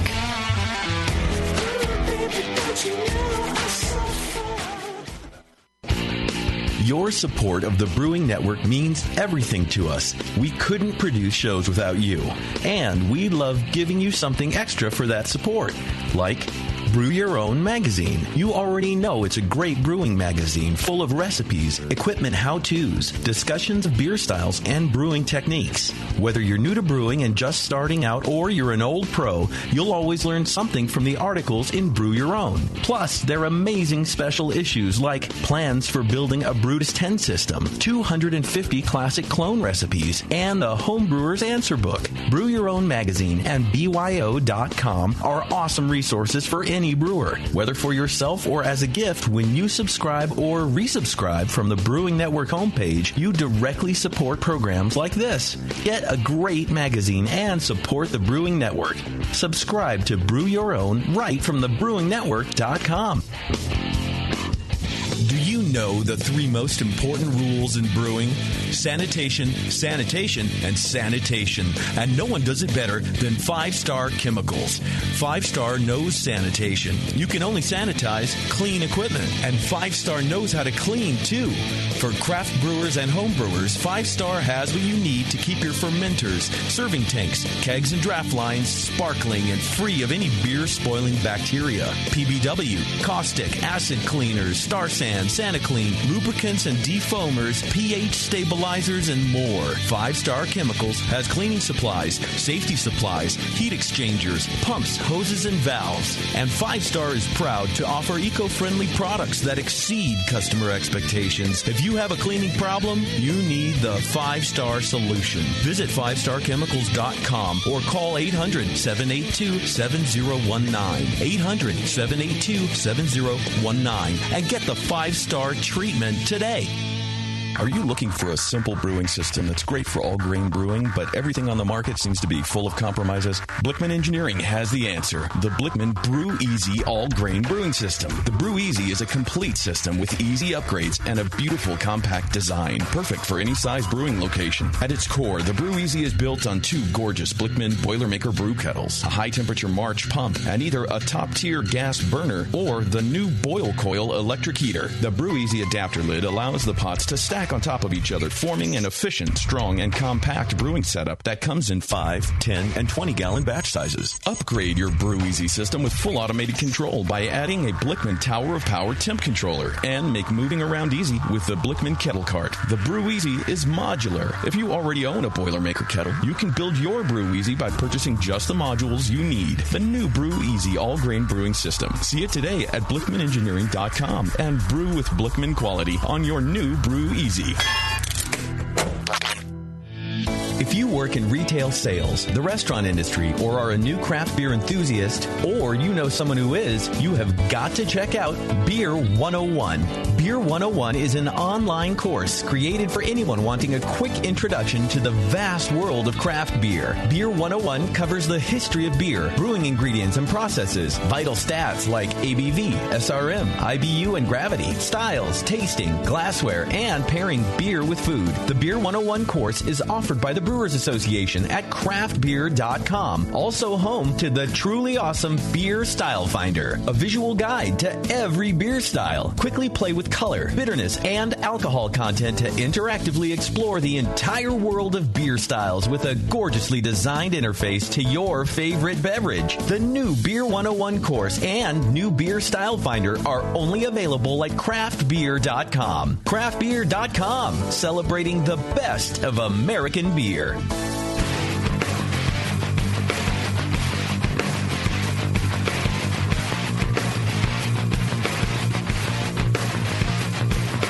Hey, this is Brendan from Central Coast Brewing. You're listening to The Session on the Brewing Network. All right, welcome back to the program. Thanks for hanging out with us, and thanks to those of you who have listened to us about the American Homebrewers Association. If you haven't, you should go check them out right now. You can go to homebrewersassociation.org, or you can click the AHA link right on our homepage. And, you know, we've been telling you about the Brew Guru app that the AHA put out, which is just amazing. Becoming a member gives you all sorts of member benefits. The Brew Guru app is free, and you can walk around town with your your app out, it'll send you notifications. People already do that anyway. Just whip it out. Yeah. I mean, Pokemon's dying down. What's new? The Brew Guru. That rhymes and everything. You dude. get you get notifications of which bars or homebrew shops, different places offer discounts, and you can, there's enough discounts to get all of the money that you spend at the AHA, which is not very much, back. So just click the AHA link on our homepage and become a member. It's a good way to support us and support the AHA, and it really only helps you. Don't forget about Zymergy Magazine and all the other things that you get out of becoming. I just rejoined. I just re-upped today. Did you lifetime member yet? No, I don't have that kind of cash. Yeah, I guess it's the upfront cash. But I'm feeling like you and I are going to be AHA members for life. I mean, there's very... But it's probably, the question is how long that life is. Right. It's cheaper to just do annually, I think, for you guys. I wonder if you can put me on your lifetime membership so then when you die, it passes to me. It just moves. You should be able to hand off your... you know what? I'm going to talk to the AHA about that. There should be a handoff program. Because if you die an untimely death, which, let's be honest, podcasting is very dangerous. It's very dangerous. Very low life expectancy. And you have neuropathy. Yes, I have that. Yes. Necromancy. And you need some sort of coverage there. I mean, we need to get our value. I'm going to talk to AHA about that as a new... but yeah, I just was thinking, seriously, if you're going to be a member for a long time, we ought to just do the lifetime thing. You should buy it for us as a thank you gift, as a Christmas bonus. I feel like you would just be pissed off at me if I did. I would. You'd be like, really? I'd rather have the money. Really cheap ass, you couldn't give me the cash? Well, because knowing you'd work like a discount, like a bulk discount, and you'd pay $50 for all of us, and I'd be like, you piece of shit. Of course. But you would keep it if he paid the full price? Yes. Then he'd feel... Okay. He'd at least feel... If it cost me some hardship, then it makes JP feel better. Right. That's true. But no, I can't be happier to be a member again. Okay. Yeah. All right. So just click the AHA link on our homepage. All right, Jeffrey, we are back with you and Averie. By the way, folks, if you want to learn more about Jester King, you can go to their website, jesterkingbrewery.com. And in fact, there's a place to learn about the beer and the process that we're about to talk about. There's a blog post there about the SPON series, SPON. SPON. And that's what's in our glass right now. Averie, you want to tell us what we have in our glass, and then we can sort of work backwards from there? Yeah, so this is SPON Method Goose. I believe it is blend 4. Well, this one's 2, Bevo blend says. 2. Yeah. Okay, yeah. So we sent a bottle of 2 and 4. Last year we blended, last February, we blended 4 different distinct blends of this Method Goose concept. They're all fairly similar, some slight variations across the 4, but the basic idea out of, the inspiration of true Belgian Goose, it is a blend of 1, 2, and 3-year-old spontaneously fermented beer that we have been, making over the last... I guess this is our 5th season right now doing beer like this. So last year we finally had enough, old enough stock to where we could actually blend in this fashion. So we did 4 of those blends. Okay. It was conditioned in bottle for about 9 months before we released it. Wow. So it's been around for a while, it's old aging, beer. as it should. So let's start with even the simplicity, just to define spontaneous fermentation.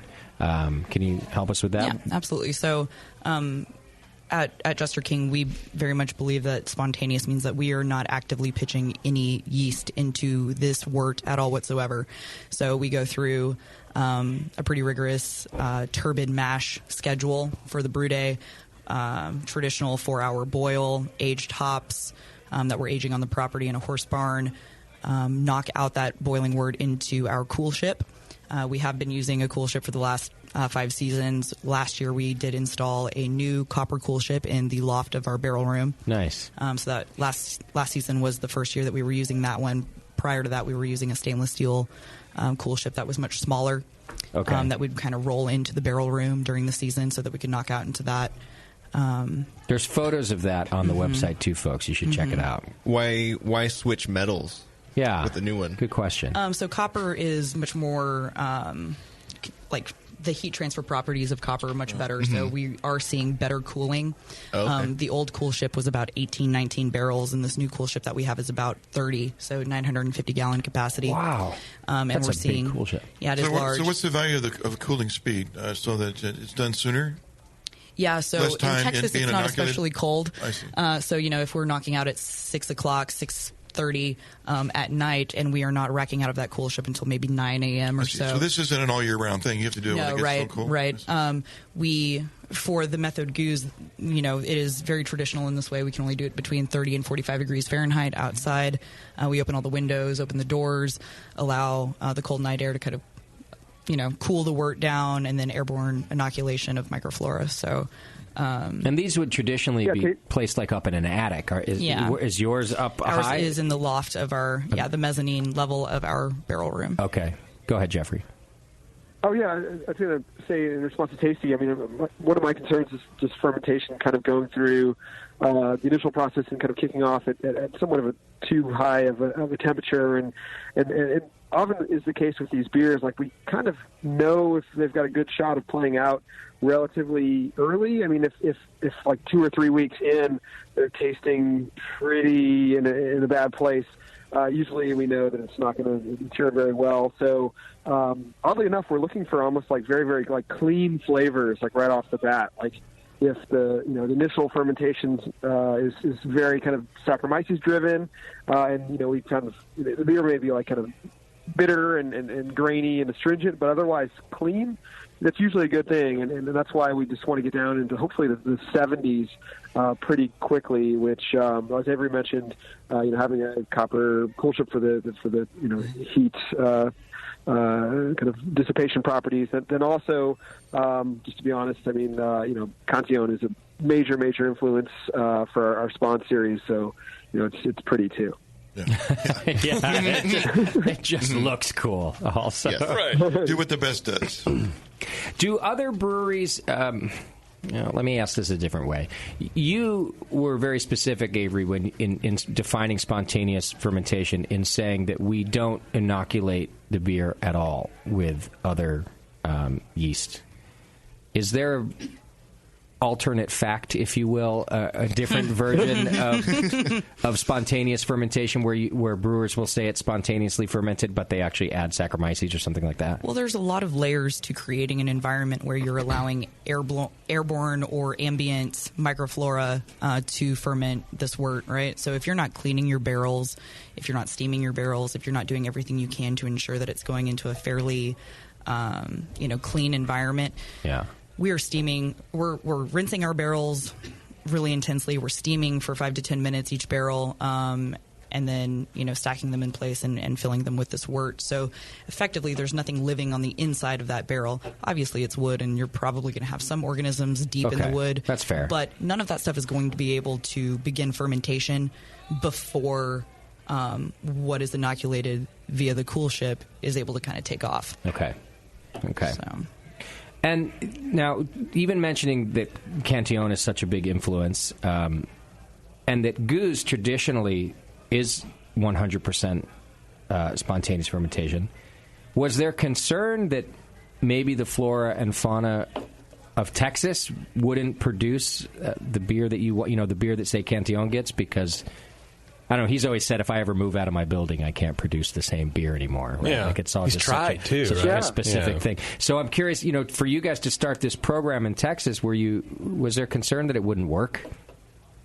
Justin, it's funny. There absolutely was that concern for precise. I don't know what episode number that was, but I remember John on your show saying that, like, if I ever left my building, it would never work again. Yeah. And that's why, I was skeptical as to whether spontaneous fermentation would be possible in Texas. Talking to, the folks at Allagash, they're amazing and immensely, supportive and encouraging. But I mean, they're like, I don't know if it's going to work, in your environment. And so, that was a concern. But I figured, what's the worst thing that can happen? I mean, we dump some beer, like, let's just give it a shot. And and I'm just now firmly convinced that spontaneous fermentation is practical almost anywhere in the world. Okay. These microbes are everywhere, and I think really the key is making a wort that can kind of hold up to the rigors of spontaneous fermentation. I mean, I like to analogize it to kind of like this,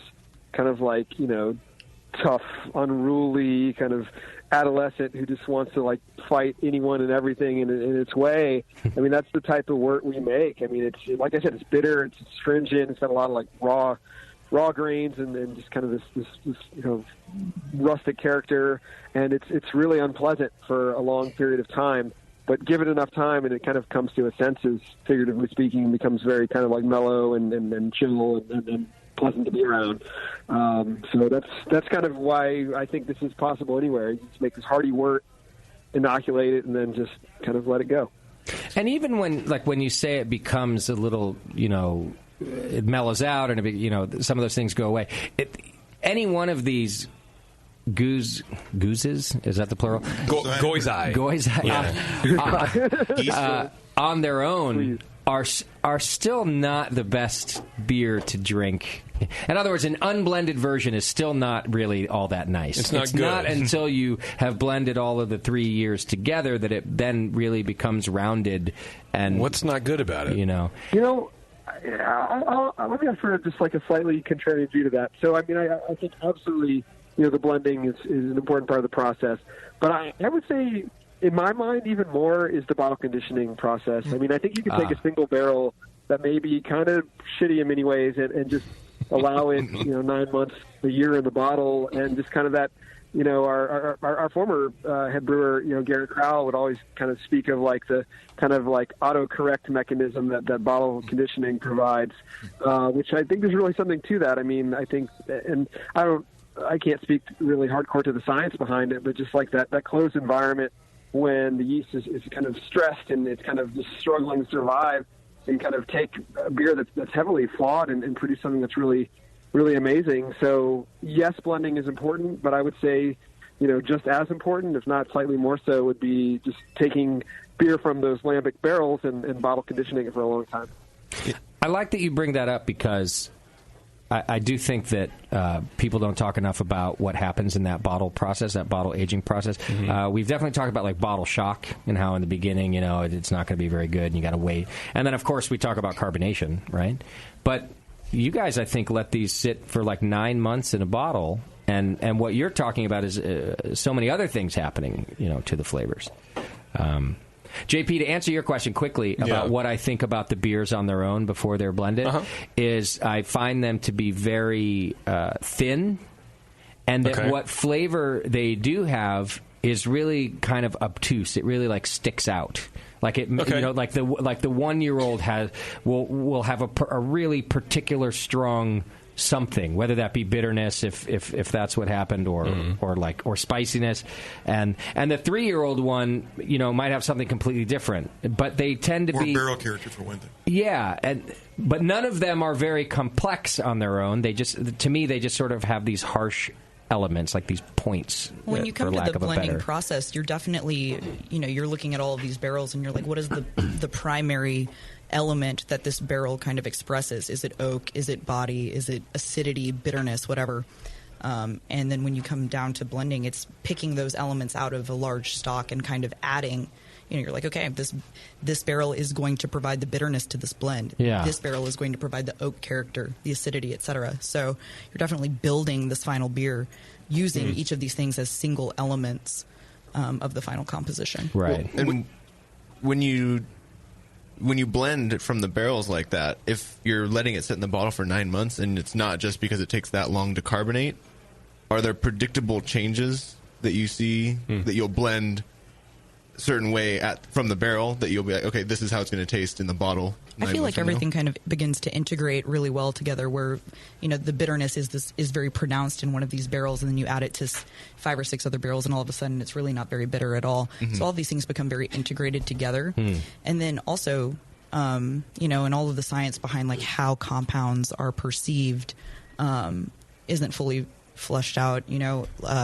When the pH begins to drop, certain acids are more salient to your palate. You can pick out different acids because they become less soluble in solution, so they're more volatile, or they're easier for your palate to pick them up. So a lot of these things you wouldn't be able to pick out unless they were all blended together.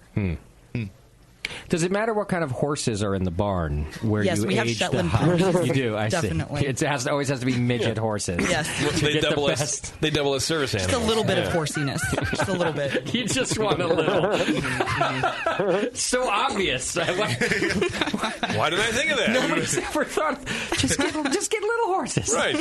Get a big set, small set of big balls. Yeah, you don't see Clydesdales at Jester King. No. Definitely not. No.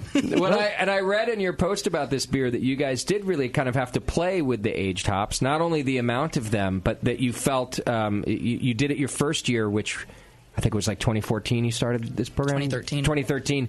And then you used those same hops again in the next process, but now they're a year older even. So you have to deal with what happens to these hops over time as well when you're designing a recipe and trying to predict what bitterness you're going to get. Mm-hmm.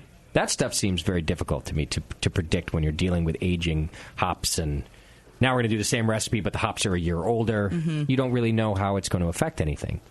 No, but we do get new hops all the time. I mean, there are a lot of breweries in Austin. I say new hops, but it's really a lot new to us. They're old hops that have just been sitting in the cooler at other breweries. Okay. We do order like Lambic Blend from BSG or Hop Union or whatever, but and we're using varying ratios across different brew days. We're using pellets as well as whole leaf. Okay. So we're changing it up intentionally, but that's definitely a factor. That they're older every time we're using them. Sure. Do you care? Yeah, I mean, go ahead, Jeffrey. Oh, I'm sorry. I mean, the first year we ever did spontaneous, 2013. Our aged hop program was not very mature, and in beer that at this point is now coming up on almost 5 years old, the acidity is still almost non-existent, and I think that's just because the hops still were relatively fresh. And I mean, not just our mixed culture, but in our experience, our spontaneous fermentations are just hugely kind of hop or IBU sensitive. And, we don't have, as we kind of mentioned before, a ton of control over our process, but factors like hop ratios, time, temperature, the type of vessel are kind of the variables we work with to kind of create, and also blending, to create balanced acidity, kind of going back to what I was saying before about just wanting, at the end of the day, very drinkable beer. I mean, if your beer isn't drinkable, and this goes back to I think really on Can You Brew It? I mean, Jamil preached this nonstop. Like, whatever style you're making, make it drinkable. Yeah. And I think that's just huge. And I think, to this day, I mean, I think the overall quality of beer is getting better and better and better, but, there's still a lot of beers out there that are hard to drink. And so, and speaking of blending these spontaneous beers, I mean, we try to create relatively mellow acidity in terms of our blends because we know after 9-12 months in the bottle that acidity is only going to become more pronounced. And like I said, it's got to be drinkable. Yeah. I feel like Jamil's advice is like using little ponies. It's so obvious to just make beers drinkable, but nobody does it. And if you're too distracted looking forward, you're going to miss it. Exactly. Just like little ponies. Well, I agree with you, Jeff, that spontaneously fermented beer can be produced in Texas. I really like this blend. The number, the number really 2. It's good, man. I think it follows your guidelines of drinkability because it's a very mellow beer. But I don't mean that means it lacks complexity. In fact, as far as goose goes, it's one of the more complex goose-eye that I've had. Goose-eye. Thank you. Yes, you're welcome. Guys. Yeah, and it's guys. You're right.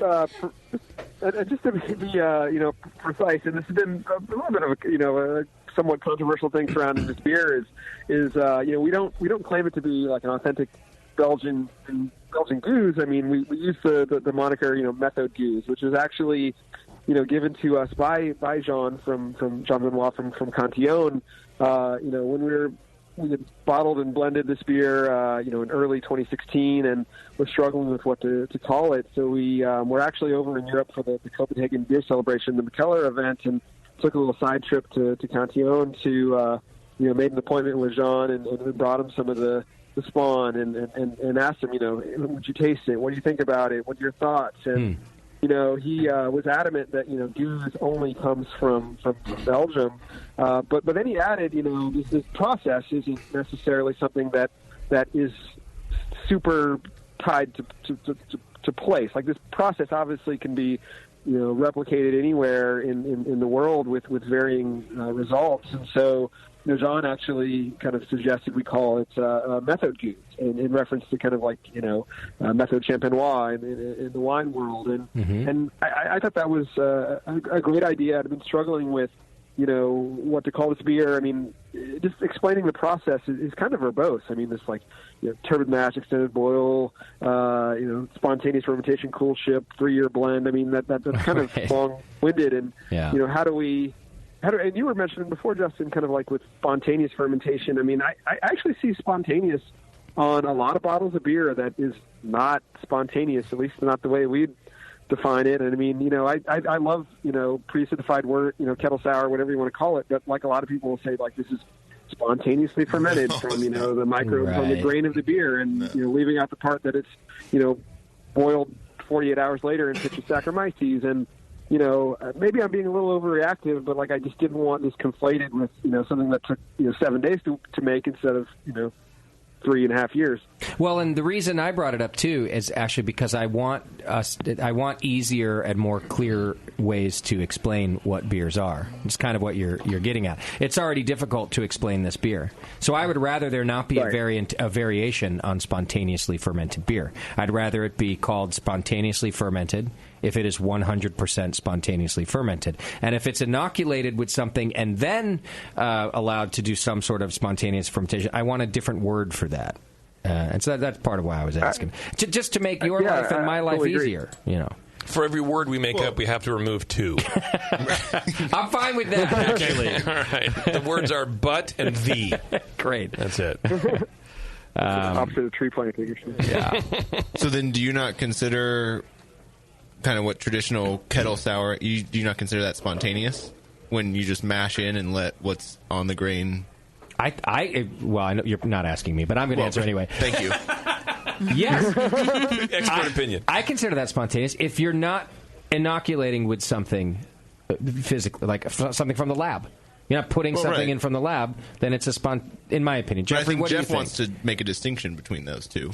One's flora-based, one's I agree that if you just, just mash in and let the microbes in the mash start fermenting the wort, and maybe, rack it to stainless or rack it to oak and let it ferment out to completion, then, bottle condition it without the addition of any other microbes, then, that's 100% spontaneous. Like, did you pitch or did you not pitch yeast or other microbes? But, I mean, what I see are, getting spontaneously fermented, the claim of spontaneous fermentation, when essentially you're culturing up, microbes from the grain, but then, boiling that wort and then pitching Saccharomyces to ferment it out to dryness. So, spontaneous acidification. Not spontaneous fermentation. Right. Okay, so that's the distinction you would prefer. Well, and the other thing, too, just so as not to be confused about I think that what you're talking about with a kettle sour would not be method goose. No.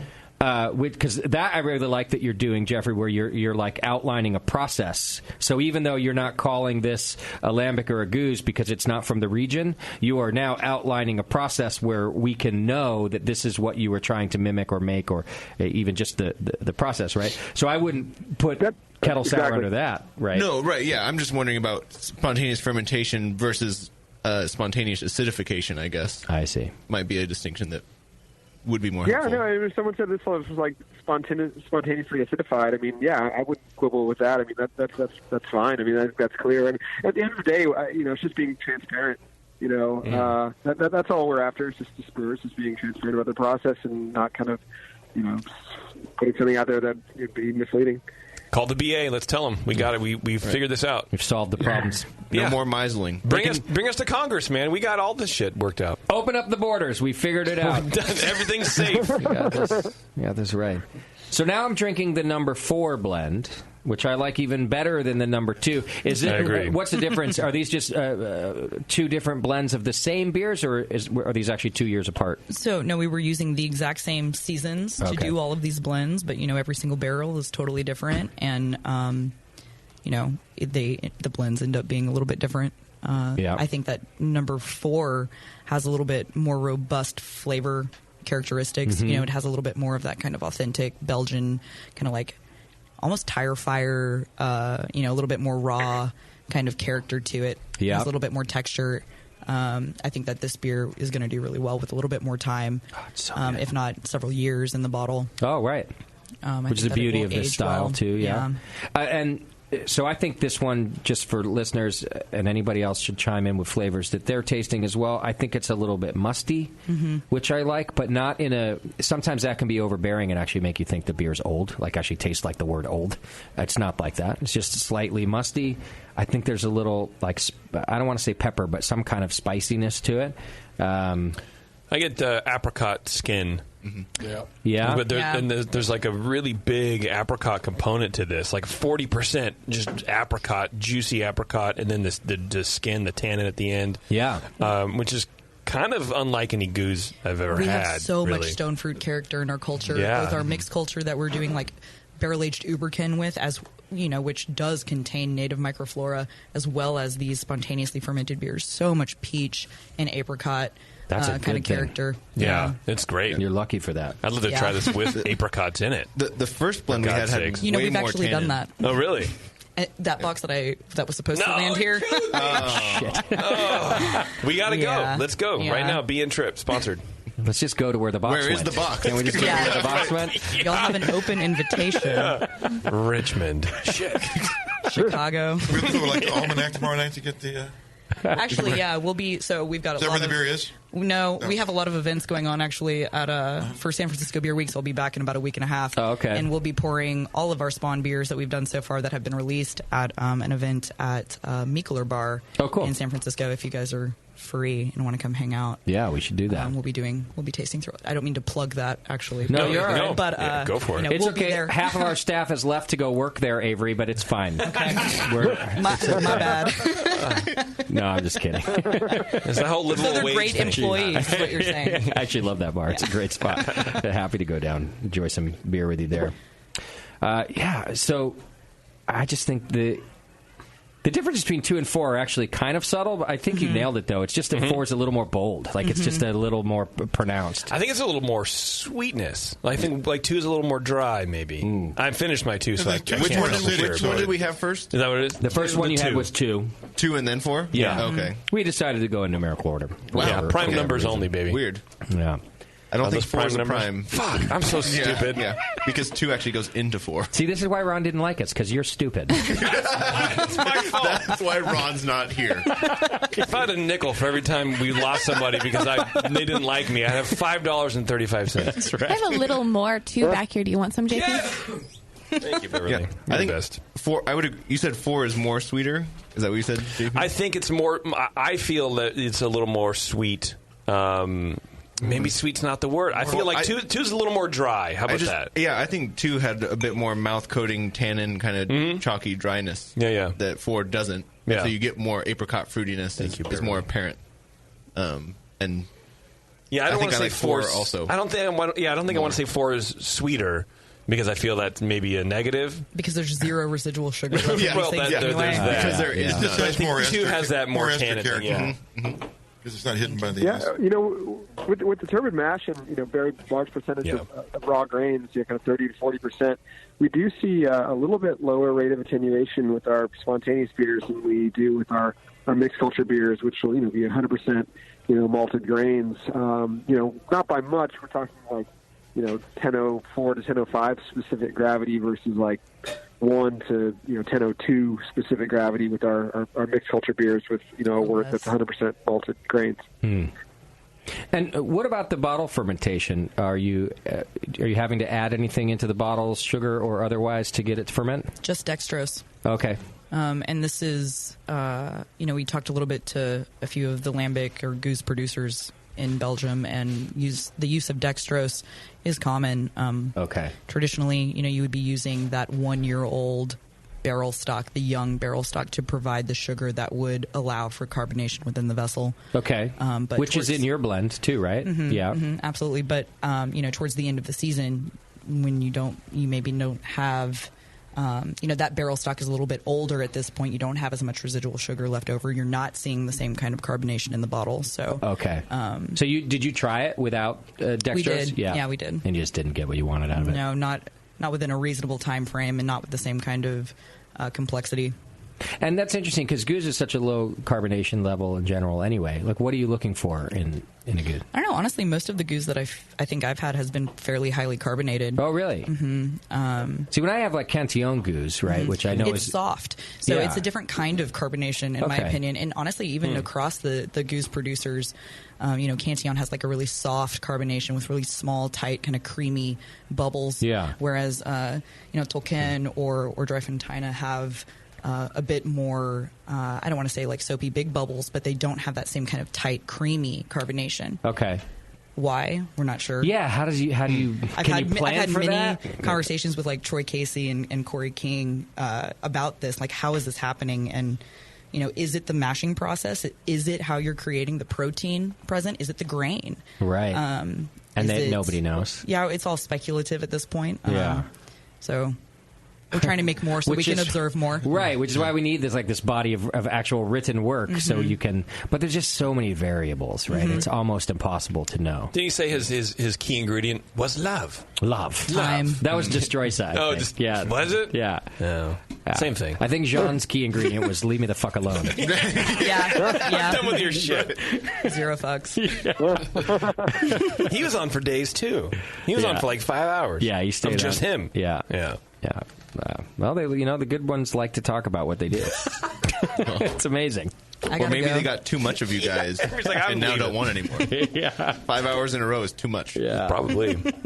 Well, we do have one more beer to try if we want to do that before we run out of time. I think we do. Let's pour that beef, and then just to kind of make sure everybody knows about the SPON series. So this is now an ongoing project at Jester King, right, where you guys are going to keep doing this. The first one would have been sitting around for almost 4 years before somebody tasted it, right? If you count we're the definitely still tasting it. Okay. It's a miracle we still have some left actually to blend. Okay, yeah. But right, like the 1 to 3 years, right, and then 9 months or so in a bottle before anybody got to try the first SPON, and which was released last year? Yeah, November. Okay, so we haven't even. No, it's such an exercise in patience. I mean, when we released the beer on the blog post, like I posted a photo of my daughter when we did our first ever spontaneous brew, and then a photo of her when the beer was released. And I mean, it's looking at like two different people. Wow, yeah, that's cool. It's an incredible thing, yeah. That's excellent. So now you're going to keep this going, and we'll end up with different blends. And is the idea to keep it just as the goose, or are you doing other types of beers? We are doing fruit re-fermentations. Okay. We've done, and hopefully Jeff doesn't get upset that I'm going to say this on air, but I'll we've take done care of it. Don't worry about it. Don't be mad at me, boss. So we've also done like still packaging of an unblended barrel. So we did not add any dextrose at all at packaging. Okay.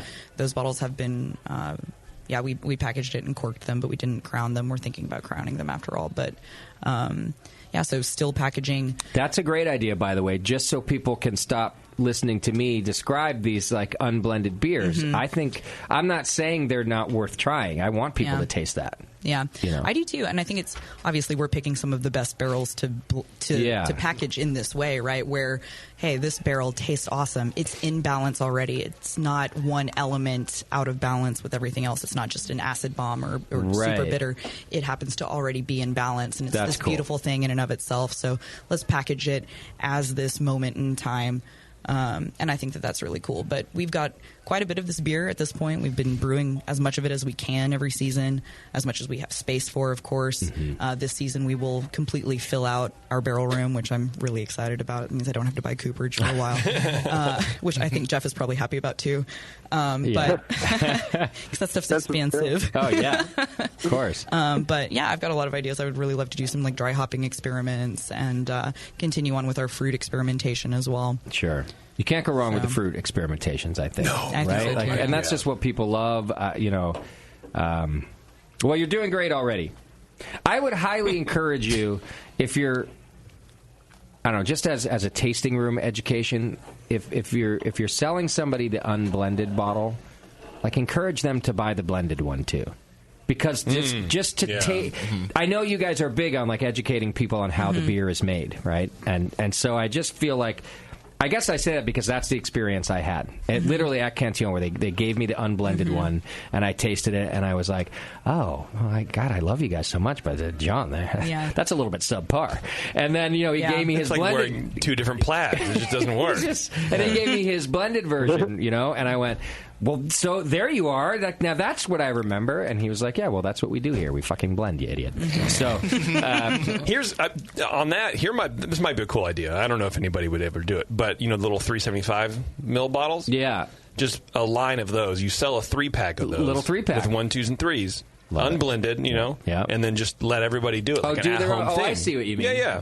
That's a great idea. Make it a 4-pack. I don't know. And then you got the make it a 4-pack. There you go. Blended one. Yeah. There you go. That might be fun. It's a really good idea. Make it a 5-pack, and one of them is a bad barrel that you would dump, so they can see how bad it can get. Pick the one you should have dumped. That's right. Jeffrey's big on dumping beer. It's no good this too. Smells like baby poop. And that's how you know it's good. Hey, it helps them appreciate how good they do. That's true. Speaking of that, just really quickly, not baby poop in particular. Yeah, but I'm going to have a kid. But you wrote a little bit when you first did this in the Coolship, your first fully spontaneous, that as you kind of checked it out over the first few months, that it was really kind of bad, right? Like you were, just off flavors and different stuff happening, right? Yeah, they're definitely not refined flavors early on. In the beginning, okay. Yeah. It really takes a while for a beer like this to turn into something that you want to drink, right? Okay. And then that whole time, though, you're kind of like, oh, shit. Yeah, am I wasting a lot of space here with this beer and barrel? Time, space, right? And just hoping that goes away. Did somebody tell you to hold on to it? Like, as you tasted it and went, oh, we fucked this up, Jeffrey, I don't know what to do. Did people tell you just wait? You know what kind of gave me hope was the nose of these beers. Like, I felt like kind of that aged top character was kind of coming through in kind of like this bio transformed way where it kind of like smells like the barn or the brew day, but then kind of like takes on that musty character that you referenced a little bit ago in the beer. And like, there were a lot of flaws. I mean, like I was getting like perhaps like BMS and maybe some other kind of like astringent flavors. But the like musty nose was there like within 4 to 6 months, and I'm like, wait a second, like this maybe has a chance. Okay, so that was kind of encouraging to hold on to it. Yeah, 4 to 6. That's not as bad as I thought. 4 months, if it starts to turn, I guess I wouldn't be. When it reaches 6, if it still tastes like shit entirely, God, I'd be so worried, be so nervous, especially like you said, with the amount of barrels it's sitting in And then, like, and this is the same is true of our, our mixed culture beers that we pitch. If it's like acetic or isovaleric, like very, very early on, and that's just like, okay, why waste our time? Like, this isn't going to get any better. Usually, I mean, we will have beer that goes bad after years, but usually it's kind of early on. Okay. All right, and then the last beer we have here, I think it's called Kernüffel Strudel Bin Laden. Exactly. I think it's true. Was that the name? Yep. Be careful when you because I smelled it, and coming off the sour beers, it was. It threw me. I had to. It's different. I pumped the brakes real hard. I looked at Warren for confirmation, but he didn't know it. So this is Gottlandstrika. This is a... that's what it's called. Thank you. Jeffrey's like, oh, thank God. Wait, yeah. What did Justin say? Kernüffel Strudel Bin Laden. Oh, yeah. Bin Laden. Traditional Nordic name. Yes. Right. Very traditional Belgian Nordic. Thank you. Yeah, thank you. Yeah. Sorry, what is it really called again? Gottlandstrika. Okay, there we go. The drink of Gotland.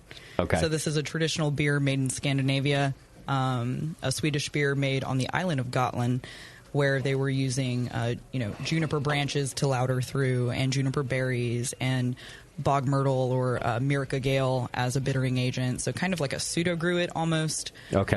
But birchwood smoked barley, not beechwood smoked. Not beechwood aged, smoked. but birchwood smoked. Yeah, okay. birchwood smoked malt, some rye. But it's got a lot of, and this has been in bottle for a very long time. Like I said, I did not mean for this to get here. We weren't worthy. Meaning, no, that's not it at all. But smoked beers, and honestly, it's awesome that it's here because this is not a style that very many people are attempting to make, and I personally love smoked beers. I fucking love smoked beers so much. Me too, man. Everyone hates them. They're so polarizing, but they're so fucking good, and they're really good. so great with food. And they might be the next sour beer. I don't know. Is it split down? Trends? I fucking hope so. I really hope so. I've been brewing a lot of grapes. Dude, Lichtenheiner. Come on. I don't know. What? Yeah. Has never had it. I don't even know her. Meaning, yeah. Sorry. It's like saying 12 months in Estonian right now. Yeah.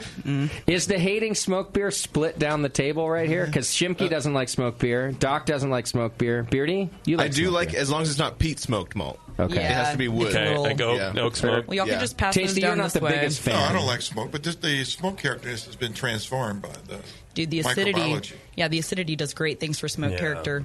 So I haven't even tasted it yet, but I wanted to ask what was the set you back?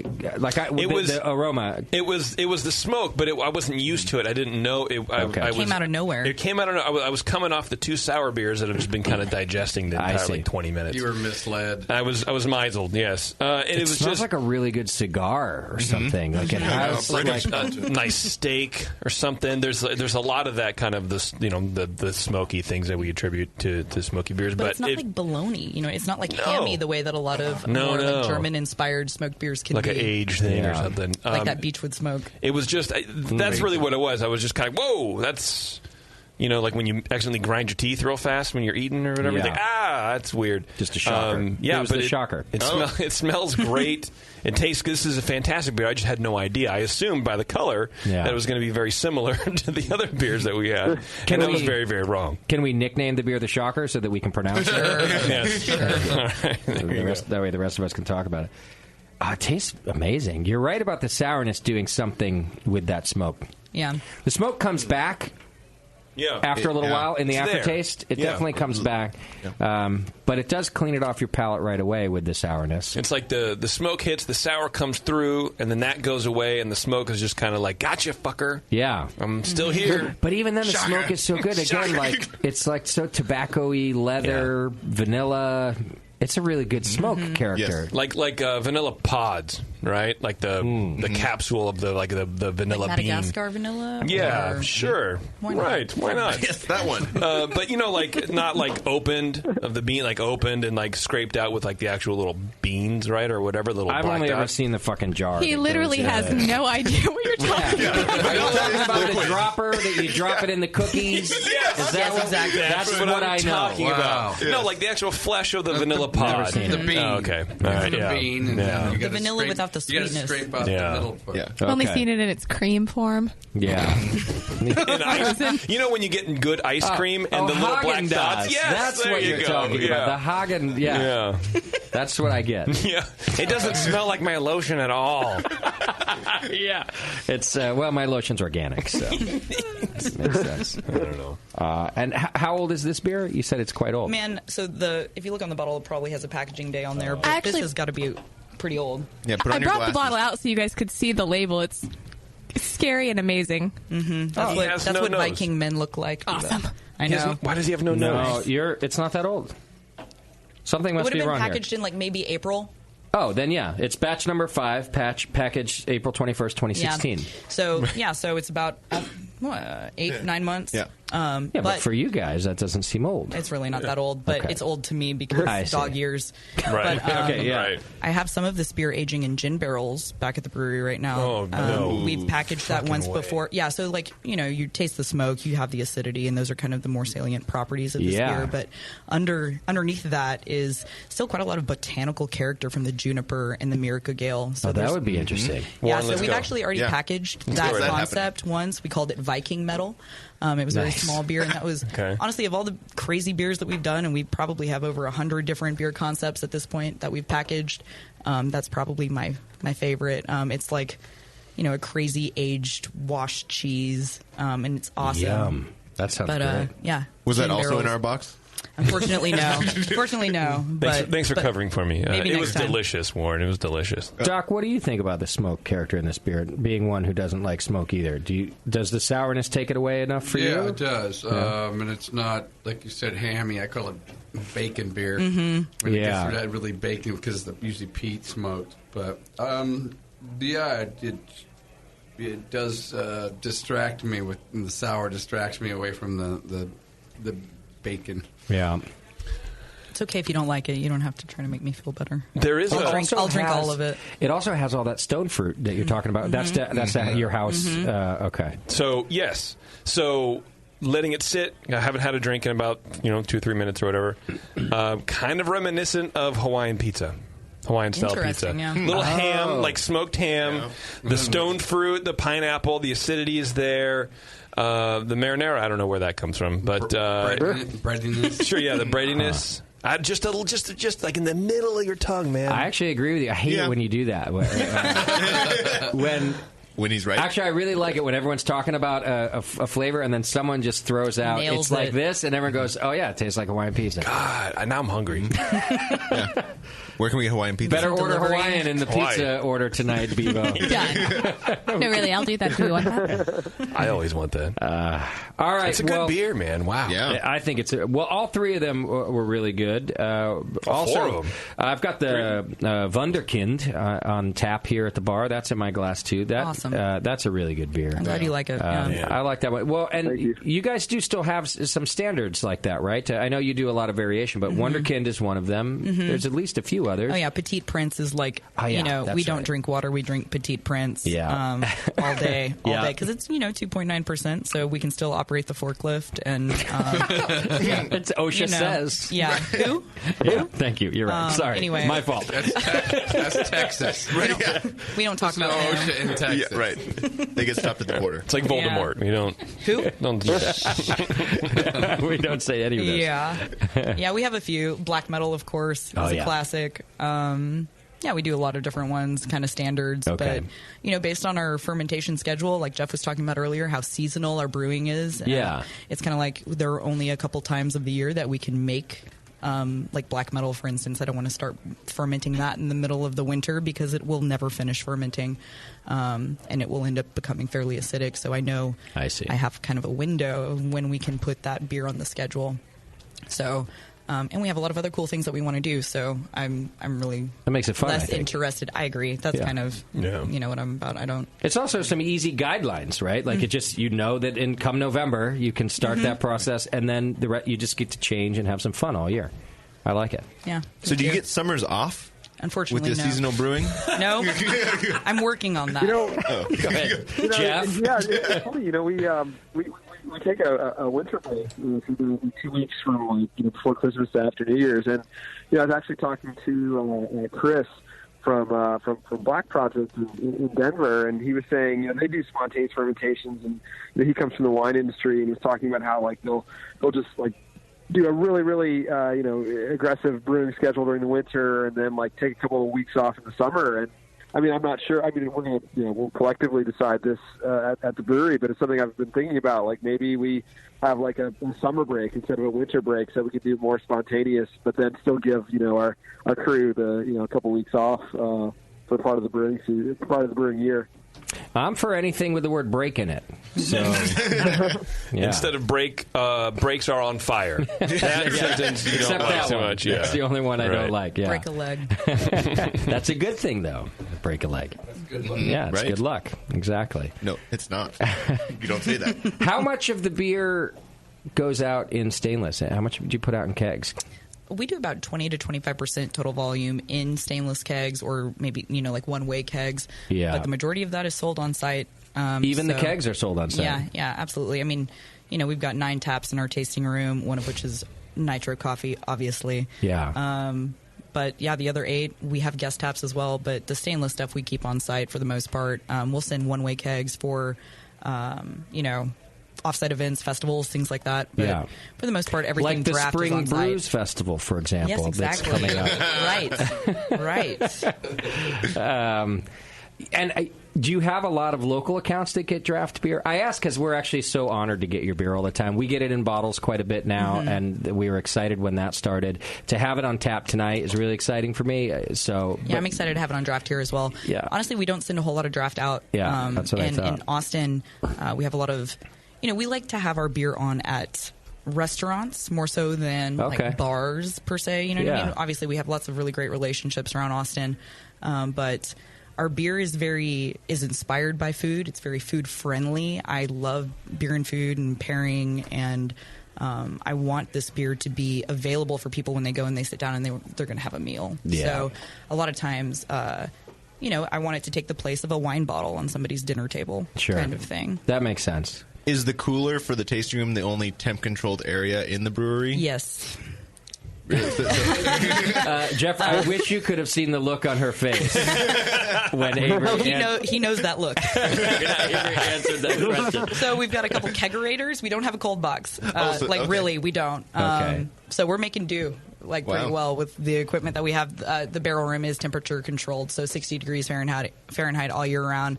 But yeah, the kegs live in a kegerator on the weekends. Okay. And the bottle cooler is probably the coldest spot you're going to get. Buy a couple less midget ponies and get a...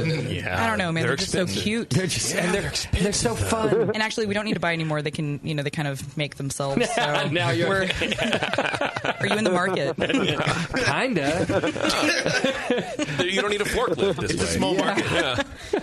Comes with a beer. As pets.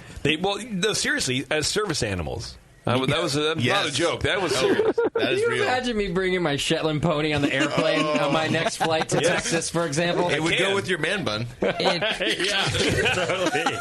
And your feet hurt. Right now, my man bun is my service animal. Yeah. And I could ride the goddamn thing. I think it'd be great. I think my feet. Goddamn thing. It was probably cursed by God to be so small. I mean, the sweet little animal. Yeah. The devil incarnate. Blessed creature. With its cloven hooves. Yeah. Little devilish cloven hooves. All right, Jeffrey. I know you got family to hang out with. Thanks so much for being with us. We might keep Averie for another couple minutes here. Yeah. But I appreciate your time and coming to hang on the show, man. Oh, thanks, Justin. Really appreciate it as always, man. Appreciate what you guys do for the community. Keep it moving. DC, man, next time you come down, let me know you're heading that way. I saw a tweet from you saying I was at Jester King. I was like, oh shit, I didn't realize you were down there, man. So I don't. That goes for all you guys. Let me know when you're coming our way. That was probably Shimke. Were you at Jester King? That was probably Kim.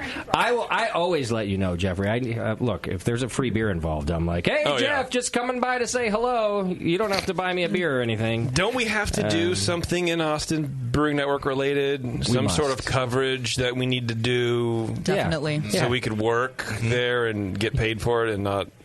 Yeah. You know what I'm trying to say? I think we have to go to the stunt farm and then hang out at Jester King. I'll stunt on everybody. I don't even care. Actually, sounds like a great BN on the road.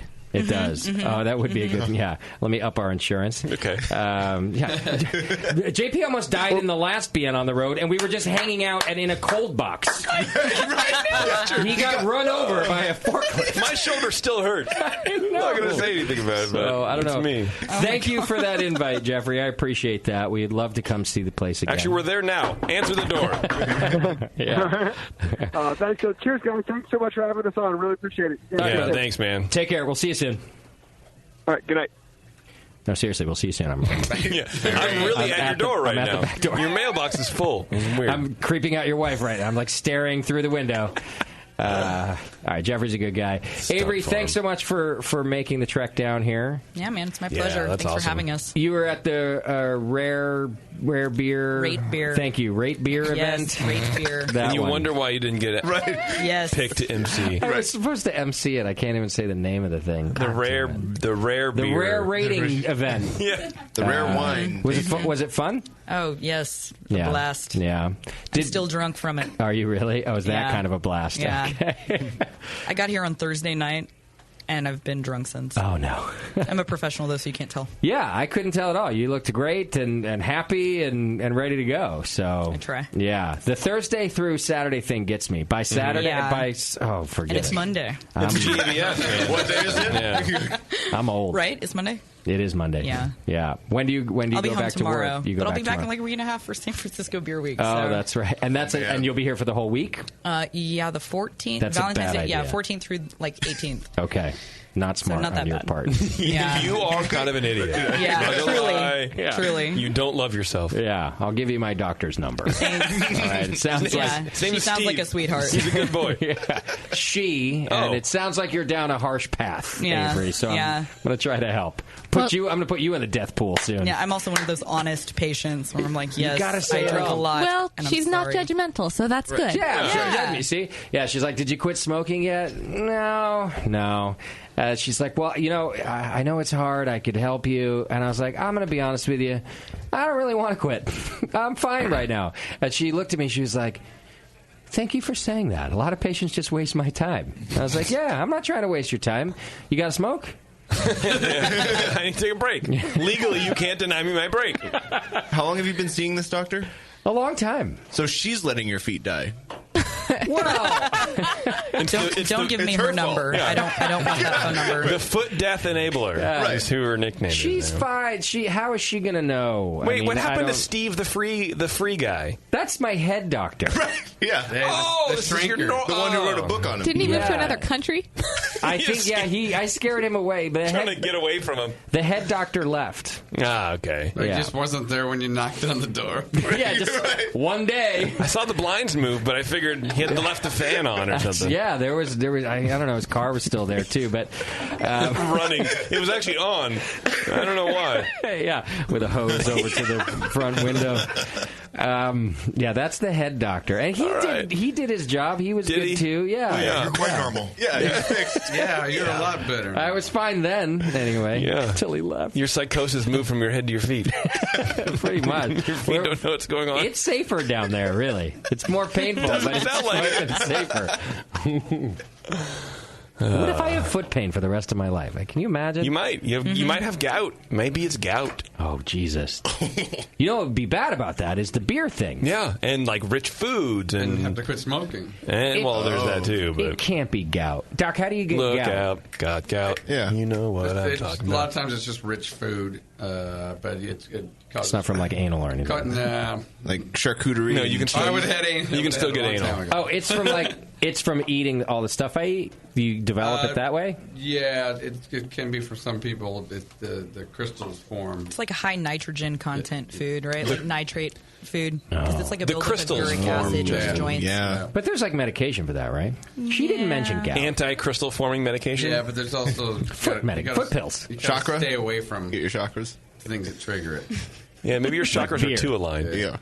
That would be bad. And cigarettes. Although I would finly get to retire legitimately. Like, who would blame me if I'm like I'm not here, disability? Well, that would be a disability then. Yeah. Right. Yeah, but does a self-employed person get disability? Nope. Only if you pay for that policy. It's like Start that paying Simpsons for it. episode where he gets like really fat so that he can go on disability. Yes. And then... Wears muumuus. I can do that. Just start wearing muumuus. They'll send you home. That's what I do at home. So just start leaving the house in my muumuus. All right. At least it'll get me to leave the house. Yeah, that's true. All right, well, we've got some beer news to do next. We do. I know it's getting late, Avery. We will not hold you hostage, but if you'd like to stay and do beer news, you can. You just fish a fruit fly out of your beverage. Yeah, I did. Yeah. Y'all are some dirty people up in I here. know. That's true. No, actually, I feel like I'm at home. It does?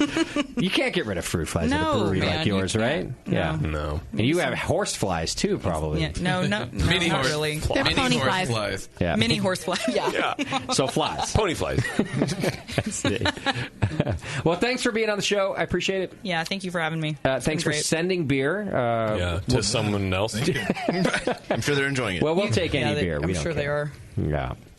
All right, we're going to take a quick break. When we come back, we're going to do some beer news and other things. We've got to wrap up our Twitter game, and I think that's about it. Yeah. All right, hang in there. It's The Session. We'll be right back.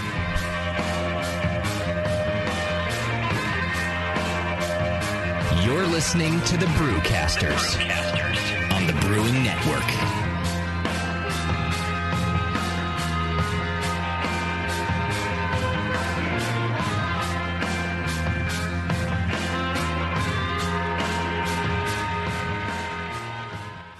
With over 20 years of experience making world-class craft beer and more than 100 gold medals in international competitions, Moylan's Brewing Company is not just a pretty face in craft beer. Just ask Brendan Moylan. What do we got here? The beer of the hour. Moylan's, gotta love that big M. It's like a sign of awesomeness. Woo-hoo! It's got an extra kick to it. Let's pour this bad boy. Oh, yeah. Oh, Moylan's. The end of the night when the kids are finally in bed, the wife's in bed, nobody's bothering your ass anymore. That's Moylan's time. Moylan's is for you. Yeah. It's to help you out. Yeah. It helps me out. What? Well, because it's freaking awesome. Northern California brewed. It's brewed with love. With love? Oh, yeah. Tremendous. And it's always best where? Moylan's. You gotta try it. On tap at Moylan's in Novato. They're friggin' awesome. Not only because I own the brewery, because I love the beer. Cheers! Boom. Kilt Lifter Scotch Ale takes big beers to a whole new level with rich malt balanced perfectly with delicate hops, and now comes in 4-pack tall boy cans so you can take the party on the go. Or come to the brewery, take a tour, and try any of Moylan's fresh creations right from the source. Check them out at moylans.com.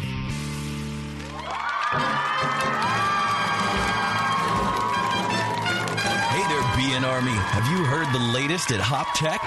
Since Hop Tech has doubled in size after a huge expansion, Jade and Roberto can stock even more of the best quality homebrewing supplies and equipment. Over 60 kick-ass varieties of hops and malts, monster truckloads of quality brewer's yeast, including White Labs, Y-yeast, and multiple dry yeasts.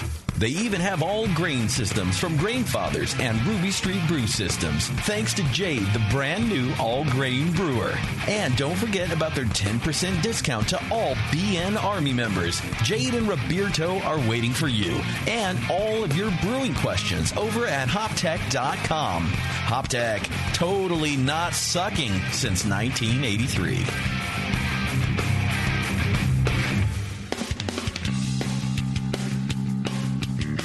Hey, my brewing brothers and sisters. This is Jamel Zainasheff, and I want to tell you about Heretic Evil Twin.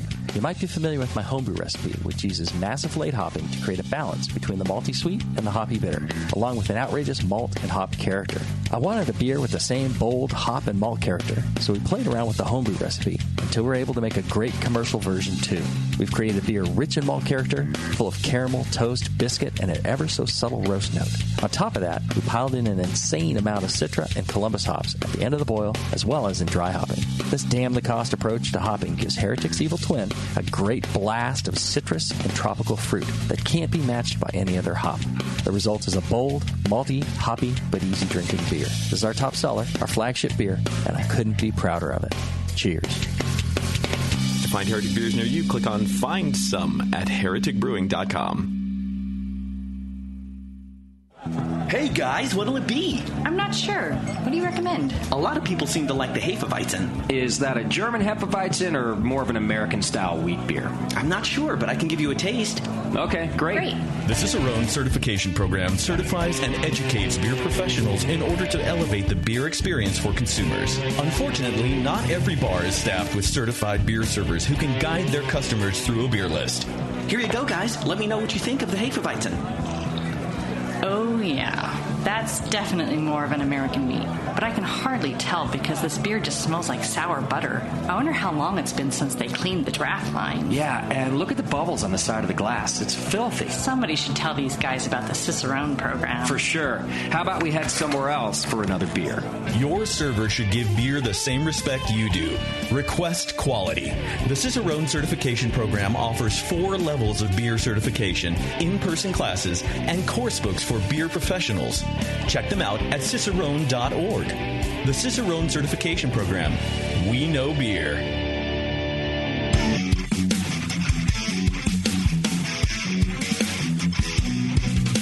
Hey, this is Julian Trego from Beechwood Brewing, and you are listening to The Session on the Brewing Network. All right. Hey, go over to craftbeer.com and check out the things they've got for you. A lot of educational tools. They got a Beer 101 course, a beer pairing course. Of course, they have the beer style guide that we've told you about before. You can actually go down a full tree of styles and get into the glassware it should be served with. I mean, you name it, everything. It'll teach you all about it. Craftbeer.com, giving you the best in craft beer, and it's your best resource for all things craft beer. Of course, it's affiliated with the Brewers Association, so how could you go wrong? It's not like affiliated with some like the Hey We Know Beer Association. The people who work with the craft brewers. So go check them out.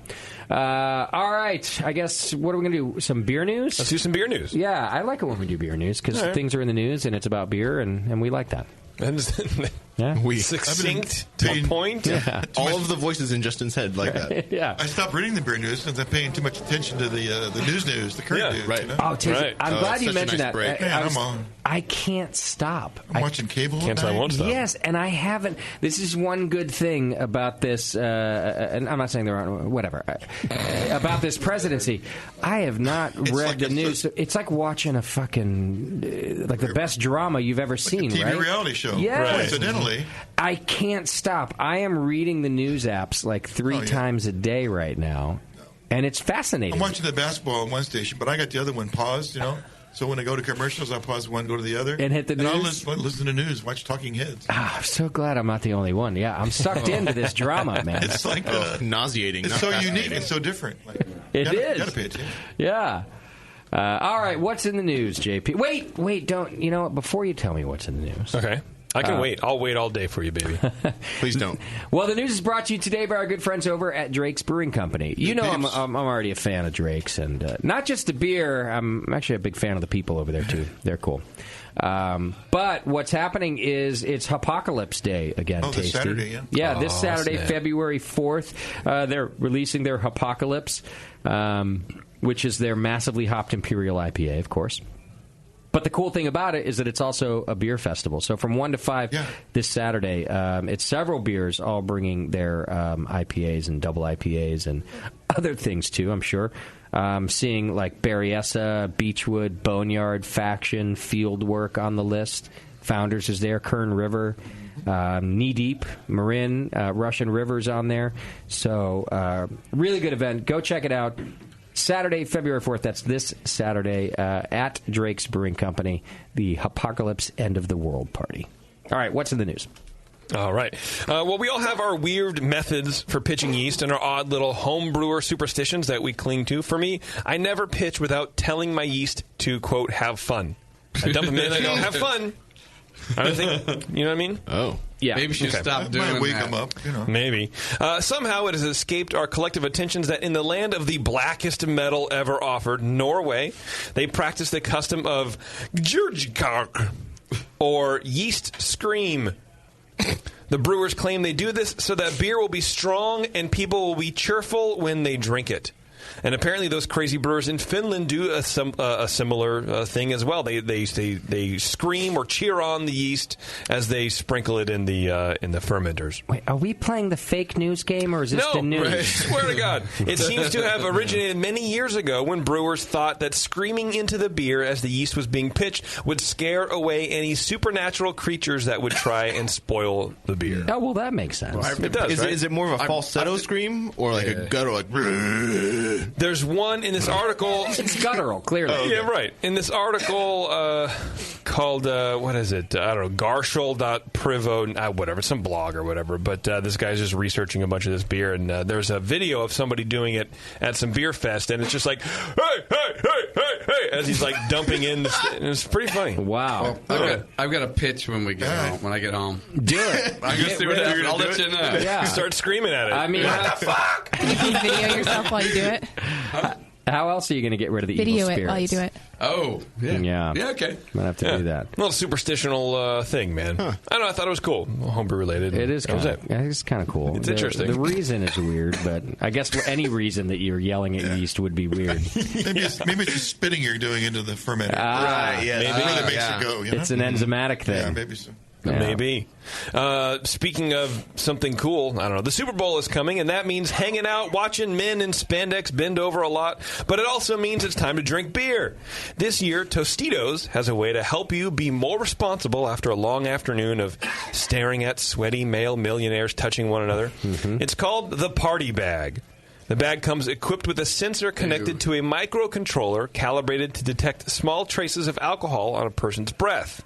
If any alcohol is detected, the sensor turns red and forms the image of a steering wheel on the bag. This is on the bag, by the way, the face of the bag. A chips bag. A bag of chips, yes. Along with an Uber code and a don't drink and drive message. Wow. So all that in a bag of chips. All that in a bag of chips, baby. Literally. It also uses near-field communication technology, allowing fans to tap the bag with their phone, which will then summon an Uber for you. Wow.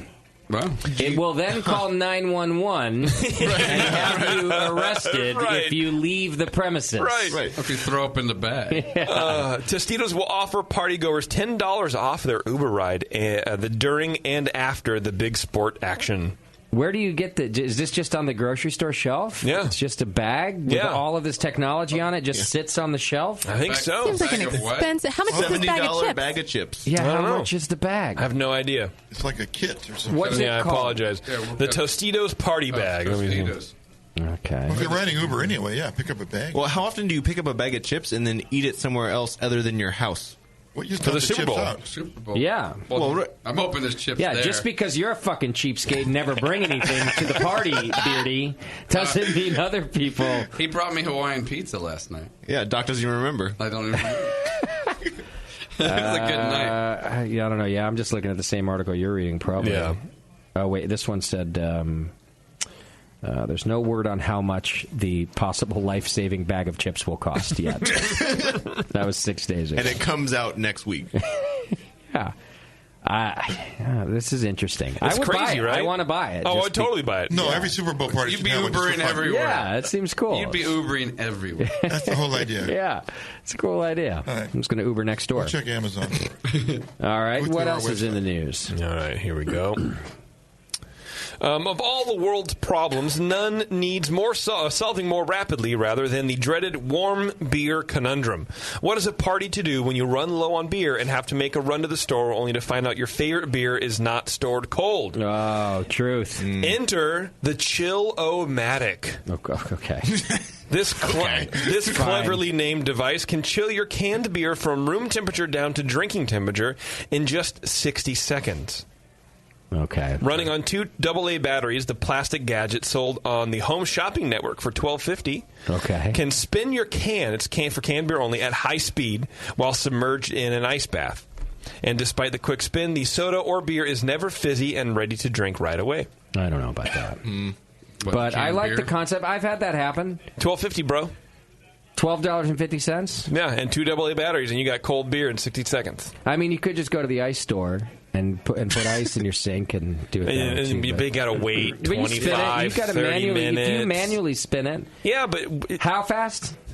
60 seconds. 60. Okay. That's not... All right, that's a small price to pay. But one can at a time. I mean, a six-pack's going to take 6 minutes. 6 minutes. Yeah. That's true. My Super Bowl party is going to be all chips and warm beer. You might need It's the whole theme. But no one will go anywhere because everyone's drunk. I mean, the chip bag tells them so. At that price, you can buy a couple, and you could then it'll take you 3 minutes. It's $12.50, man. Yeah. I'm sure you'll find a way to wire them together anyway, Doc, and just make an app with it. I have had this happen. Yeah, where it's more if you're discerning about your beer that this is a problem. Actually, if you think about it, like it sounds like you can't wait for cold beer. You must be a beer douchebag. Actually, if you're somewhat discerning about the beer you buy, that's when you run into the trouble of not finding cold beer because the beer you like is some random craft brewery that's on the shelf over here. If you just want a cold beer that was whatever, you can always find that. It's a Modelo. So it's actually more for people like us. That's exactly what I was going to say, Tazy. It's the Modelo. Right. This device is more for people like us. I agree. I like it. I totally agree. I want to invest in the company. I think we can. Hey, it's sold on the Home Shopping Network. Why can't we sell it too? In 60 seconds. Adam and Eve doesn't have that. Yeah. No. Make sure you use the Amazon link on our page. Before you buy it. Buy 3. We need a home shopping link now. We really do. So you can buy jewelry and cans. And this, My Collective Hearts campaign. Maybe that's QVC, the jewelry. I forget. It's the same thing. It's all the same deal. I had a grandma once, and all she did was sit there watching QVC and the Home Shopping Network. And you got little tchotchkes for Christmas over here? 24 hours a day. Oh, I got the worst things. Fucking cardigans and tchotchkes, man. I had an assistant whose mom watched it all the time. In fact, she'd call in a lot, and they knew her voice. Oh, yeah. Oh, hi, Ann. How you Margie, doing? we love to hear from you. Thanks for calling. Yeah. We know you love our line of cubic zirconia. Yeah. How are those needlepoint pins with the flashlights in them? Are they treating you well? Whatever. We got 2 stories left to hear. One is apparently a list of the top 25 most important American craft beers ever brewed. The other is some guy in Sacramento being a jerk to everybody. Oh, I read about that guy. You want to hear both of them, or what do you want to do? Yeah, let's do both. All right, let's do Sacramento first, huh? Let's end on a positive note. Sacramento, California is a burgeoning city full of beer geeks, brewers, and apparently some real nasty women, according to 12 Rounds Brewing Company owner Daniel Murphy. Last week, Murphy posted on his personal Facebook page some less than savory comments about the worldwide Women's March that took place last week, saying, quote, "I am disgusted at all of the people and politicians that supported this anti-Trump event." In previous posts, he said he believed Barack Obama was a traitor. He opposed gay marriage and argued that all Muslims in the U.S. should be deported. It turns out Murphy's Facebook posts were visible to friends and friends of friends, meaning that many in the local beer community had access to his posts. On Thursday afternoon, 5 protesters stood along 57th Street in front of 12 Rounds with a sign calling out Murphy's Facebook post. Quote, "I used to come here and drink their beer, but not anymore because the owner, the man, the co-owner, is sexist, anti-gay, and anti-Muslim, hates Obama, and has accused Obama of being a Muslim and a supporter of hate," said someone called Adelaide Sackler. Is one of the protesters there. "I won't support that hate," she says. Okay. Murphy, who owns the business with his wife, Ellie Murphy, along with a handful of minority investors, said he made the Facebook statement out of frustration at the division in the country.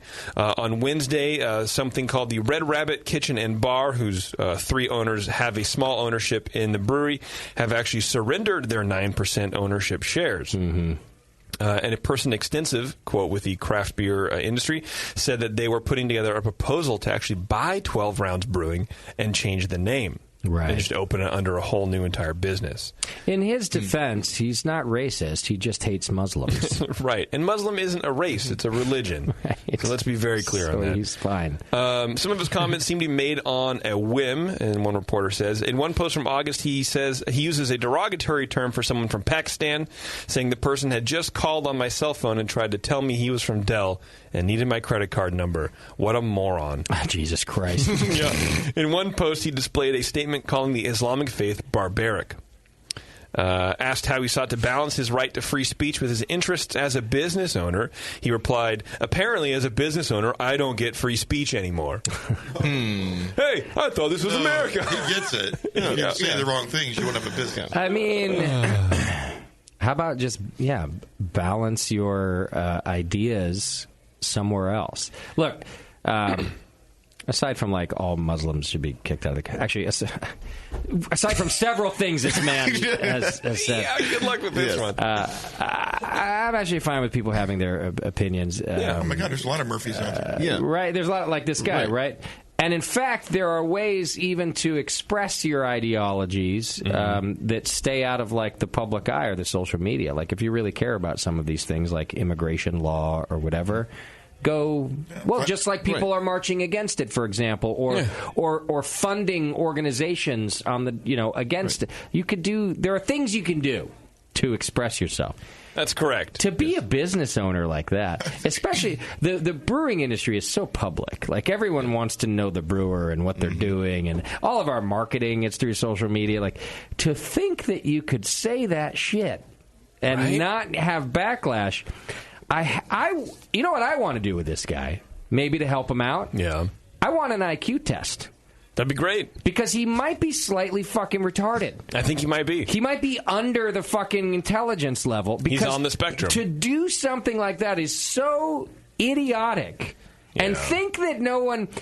On top of that, it's not like his brewery is in some... I don't want to name which part, but some part of the country where that might even be more acceptable. Mm-hmm. Well, maybe a state that voted for Trump, for example. Right. He's in Sacramento, California, for God's sake. Yeah. The liberal mecca of planet Earth. Yeah, pretty much. When Berkeley's too full, everyone goes to Sacramento. What was he thinking? So I read about this a little. The investors in the other restaurant who surrendered their 9% stake, so they didn't actually invest even monetarily in this guy. He asked for a food collaboration with his tasting room, right? And they're successful restaurateurs, and they had been working on this, and he couldn't pay them for their expertise to help him develop a menu and all this stuff. So they took this ownership. And as you read, they just were like, fuck this. We're done. We're out of here. And the deal wasn't even finalized. They haven't even established the restaurant in his place. Yeah. It was still even just tentative. Right. This caused them to back away from even doing it. I think the deal was finalized in the sense that they had been legally given the shares. He just hadn't come. They hadn't finished the process. Sure. Because they had to then surrender their shares and just be like, just take them. Just fuck you. I can't believe I'm done. The guy also just bought like a $100,000 bottling line or canning line or something. Yeah, he started doing it. He was actually winning some like awards and getting. He had a name. He had some sort of movement behind him. He was cresting or whatever. I had never heard of the brewery. I know that. Tasty, had you heard of the brewery? No, I had not. No. That's interesting. And they were in this like expansion phase, which I'm just saying is even worse for him. He's even more of an idiot. His wife, there's like comments from his wife too, like, hey, he's so sorry, he didn't know what he was doing. Yeah, but then at the same time, they talk. I mean, I don't know if they're talking out their side of the mouth or they're just sticking up for their personal beliefs that they feel like it's okay to say that, and it's a shame. It's a shame that we got caught. That that you're angry. It's a shame that you're angry. Yeah, it's too bad that you guys can't let us, our right wing, people and policies, be not affect our business. So somehow it's everybody's fault who's mad at them, and it's like this person saying, apparently as a business owner, Murphy, apparently as a business owner, I don't get free speech anymore. You do. No one's saying you can't say that. You have to realize that some people won't like that and won't shop because you said that. So that's why as a business owner, fucking shut up. And frankly, just like the rest of us, there's always consequences to free speech. Yeah. So it's not consequence-free speech. Yeah, it's just free speech. It's just free speech. You can say whatever you want. Yeah, but you're going to pay the consequences. Over there with the key phrase of the night. Look, he's turning it, man. Yeah, turning it with the sound bite. Yeah. It's not consequence. Beardy for president, 2020. Shut the fuck up, Beardy. There was a slogan. Apparently, the tasting room is still kind of doing a brisk business. Murphy Murphy has stepped away, and his wife is now running the brewery operations. And then some reporter from the SAC-B went there and interviewed a few people. A customer called Lulu, when she was asked her opinion of the situation, says, "quote I was appalled that the leftists are going to try to shut down opposing views." Okay. End quote. Okay. So there you go. That's kind of the vibe. It's all about choosing where you want to go drink beer, right? Yeah. Right. Yeah. So.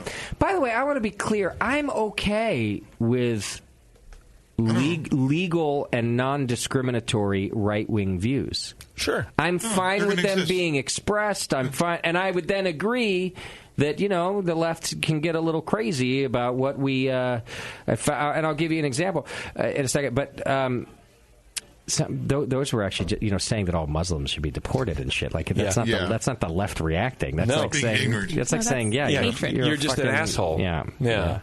But here's an example of how the left can react. Everyone's is uproarious about Uber right now. Yeah. Everybody's deleting their Uber app.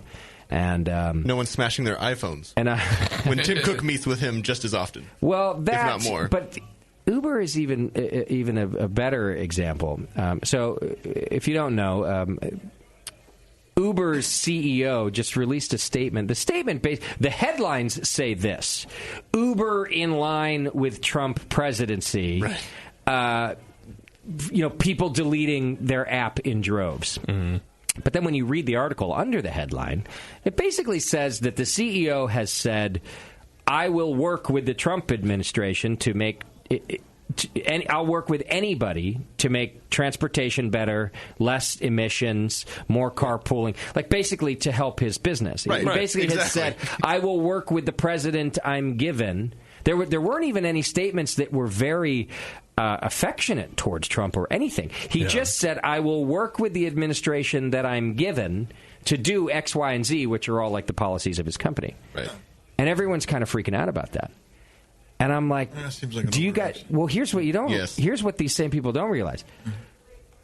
Uber's a fucking shit company when it comes to the treatment of people, and they have been since their inception. Sure. Also nothing. They have said things that are so much worse than this, I will work with what I'm given.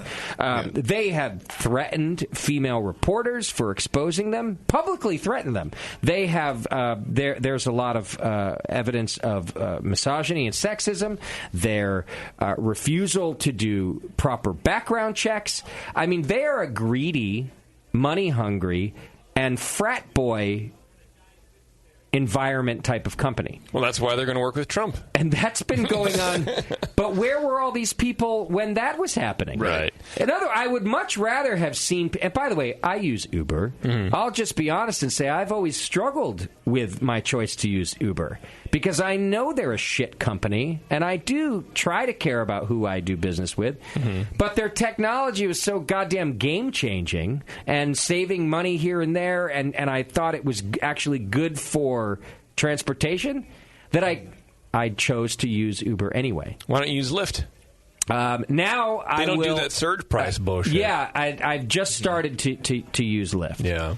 But I guess I'm just saying, in defense of how the left can go nuts, where the fuck was this movement when they were threatening a reporter's life? Because it wasn't tied to such a polarizing, static, charged, thing. But this is a problem. This is what I'm saying. No, I agree. I thought everyone was pissed because they were trying to break the strike at JFK from the cabbies or something like that. That's what I thought. I didn't know about the other thing. Well, the other things have been going on for years. That's another thing. I'm okay with them disrupting the taxi industry as a whole. Yes. The taxi industry is archaic, and this is what I love about Uber's technology. Well, we tolerated Uber's methods because they were just like, well, that's typically what's going to happen, right? Yeah. It's when Trump got elected president, everything changed. People are more thin-skinned. The skin got opaque. And I agree. I guess I'm just saying this is where the left we get in trouble. Like we give ourselves a bad name because. Read below the headline. Because I feel like if you read below the headline, what else would a business owner do but say, I'll work with the administration I'm given? Right. What the fuck are you going to do? He's putting in jeopardy all of his employees. If he's like, fuck the president. No, that's his job. And then it's his job. He could lose his company. Like you said, it's Apple's job. It's going to be everybody. Right. No. Anyway, everyone has to at least go to a meeting. The point being, if this were a case of that, the left just getting jumpy about nothing, I would defend this man too. Sure. I would defend if he just had Republican views that were being expressed in Sacramento, didn't like it. I'd be like, fuck it, he's just talking just like you. But those are some pretty serious things. They're pretty serious things. And now he's sitting at home watching fucking soap operas while his wife runs the tasting room, I guess. Yeah. And his Maheen gets dusty. Sounds like it. So he wins. Yeah, he wins at life. And I read that part and I was like, Justin's gonna love that one. He gets to hang out at home, and he still has a business that's apparently doing not that bad. Hang on, I'm going to start tweeting right now. Shimky's fired. Anybody darker than SRM5, get the fuck out. Yeah, make yourself poison. We'll make you stay home. Yeah, it's true. You want to learn about the top 25 beers? The top 25 most important American craft beers ever brewed. Ever brewed. Ever. I don't believe according it. According to this person, foodandwine.com, they reached out to 21 experts from across the American beer scene, not the Brewing Network. Yeah, for sure. Right. Including legendary brewers like Ken Grossman and Jim Koch, industry representatives like Julia Herz, and veteran writers like Aaron Goldfarb and Joshua Bernstein. Josh has been on the show. Sure. Yep, that's true. I'll go 10, maybe 12. Not all 25. Okay. Have you seen this list, Stacey? No, I haven't. Okay. Because number 25... I take exception with a lot of them. You've seen this list. Number 25 blew me away because I never heard of it. Ithaca Flower Power IPA. Never heard of it. Well, we've had Ithaca on the show years ago. Yep. In fact, he was mad at me because I kept forgetting we had him on the show. Why was it listed? And what number is it? 25? 25. And what does it say why, or they don't say? It just says the modern IPA evolved on the West Coast. Anyway, Ithaca in 2004. It's on the East Coast. Jeff O'Neill, it was recognized as one of the first West Coast-style IPAs brewed in the Northeast. I see. And I'm like, that puts you on the list of the top 25 most important craft beers ever? Right. Because in the whole U.S. How history... about one of the real Northwest Apparently, Not that a West region. Coast, that's a good point. Yeah, apparently that Doc region makes. can't brew anything that has to take something from another region. They can't make their own thing, and that makes them important now. All right, only 24 to go. Okay, just being a dick. But, Well, Jeff's a nice man. yeah, for sure. Yeah, good dude. Not his fault. Let's see. Number 23, Dogfish Head 90 Minute. I'll put it on the list. I'll give you that. Yep. Okay, I yeah, will continuous definitely give you hopping. That was a game Yeah. changer. I Yeah, get it. sure. Yeah. That's on the list. Let's see. Number 21, I would fully agree. Anchor Porter. Although I would have moved it kind of farther up the list than number 21. Okay. Come on now. Anchor got a lot on this list. Anchor got, yeah. Thanks, Warren. As they should. Spoiler alert. Yeah, thanks. I Number agree. one is thanks. Shut the fuck up, Beardy. Right. I didn't spoil that much. Number 19, Widmer Hef. You know what? I would put that on this list. Absolutely. Because it was on Right? the store shelves Why? and when you couldn't get a half. Because they were like one of the first widely distributed craft beers, and they kind of helped bring that Hefeweizen style. I mean, ask Pyramid how influential they were. Well, no, I'm asking. I wasn't disagreeing. No. I'm just saying why. No, I know. I'm just saying, yeah. Not just Hef, they brought craft beer into the fold in a lot of ways. for sure. That was and still is, by the way, in many ways, the epitome of a gateway beer. Yeah, I'm actually surprised Henry Weinhardt's made not on this list. Oh, that should have been too. Yeah, Right, that was changing in my world. Boar's Head Pale Ale, dude. JP. Well, that's true. Yeah, it's true. All right, go on. Number 19, Pizza Port Cuvée de Tommy. Pizza Port Lost Abbey Cuvée de Tommy. Okay. Mm-hmm. Interesting. It's kind of like talking about bringing the Belgian style to the West Coast and whatever. I guess I agree, but to have that over Anchor Porter in the list of like important and not important, it doesn't seem very. I don't know. It seems a little skewed, Well, but that's just the me. only trouble I have with that is actually my own ignorance. I don't remember Cuvée de Tommy well enough. What I would do is put sour brown, candy sugar, raisins, sour cherries, fermentation in bourbon barrels with Brett. Okay. Even I guess what I meant to say anyway is that I would definitely put Tommy on this list, and some I don't know which of his beers I would put on this list, but something of his beer portfolio belongs on this list. I agree. Just my I would own agree. lack of some memory. of these beers I see as like game changers, like the Anchor Porter, right? Yeah. Like it was a beer that like nobody else was actually making or something like that. So maybe Tommy's, Cuvée is kind of like that. He was like, that's true. He kind of mainstreamed, those kind of beers. He Rodenbached us, basically. He American Rodenbached us with that. Okay. Yeah. 17, Anchor Christmas Ale. Yeah. Yeah, unfortunately, yeah. I'm just so not a fan of that beer, but yeah. So here's a quote by Greg Hall, who is a former Goose Island brewer who created the Bourbon County Stout. He says, they made beer collectible with this beer. Mm-hmm. That's true. Yeah. Because I probably had 18 years worth in my basement when I moved. Between that and Bigfoot, I think those two beers made beer collectible. Yeah. Okay. Yeah, that's a good one. So it's pretty good, right? Yeah. Let's see. Here's another one. Oscar Blues Dale Pale Ale. That's number 15. Dale's Pale Ale. Yeah, because of the can, right? Yes, cans, and then shipping just a fucking pale ale. I think this is like the rise of the double IPA at this point or whatever, way back in the early 2000s or whatever. Yeah. I like that beer, too. Yeah. But, that's a game changer. That's a good point. I remember when I first had it, I thought, wow, something other than an IPA. Yeah. Because pale ale, it kind of like almost gone away. Right, I mean, it's a little high gravity for me. But number 14, Celis White.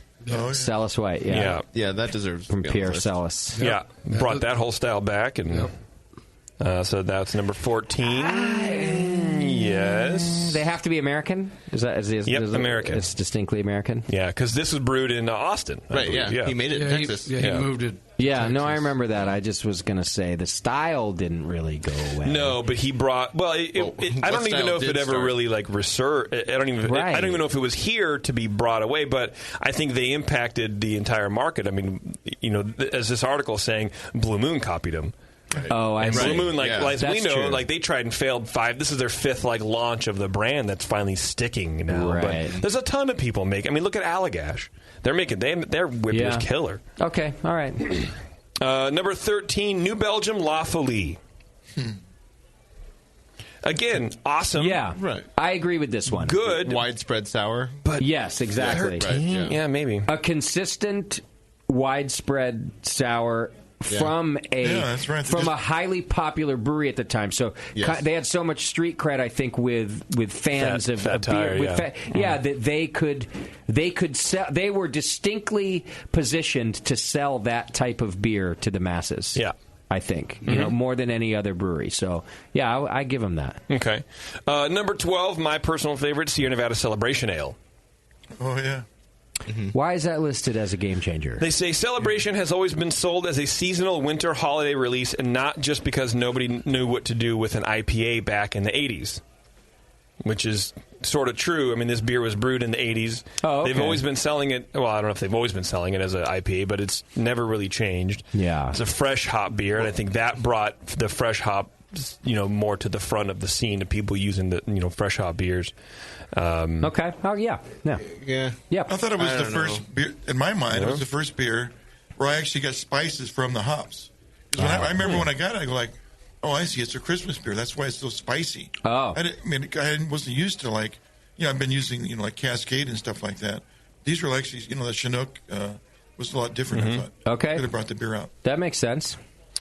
Number 11, Anchor Steam. Yeah, straight up Anchor Steam beer. I'm honestly surprised it's that low. Yeah, I figured I was we're going from bottom to top. I know. Right? It should be closer to higher. 1. I agree. Yes, that's what I was saying. The whole fucking Anchor line should be closer to the top. But no, they're pioneers. Yeah. Number 10, New Albion Ale.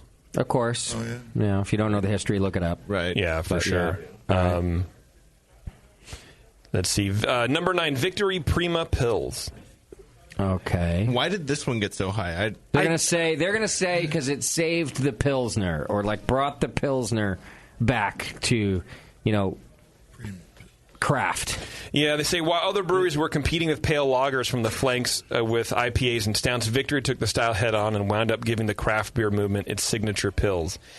I've only ran into Victory Prima Pils maybe a handful of times. That's because it's only recently on the West Coast. Yeah, but even just in our trails, on the East Coast and stuff, I never really saw it.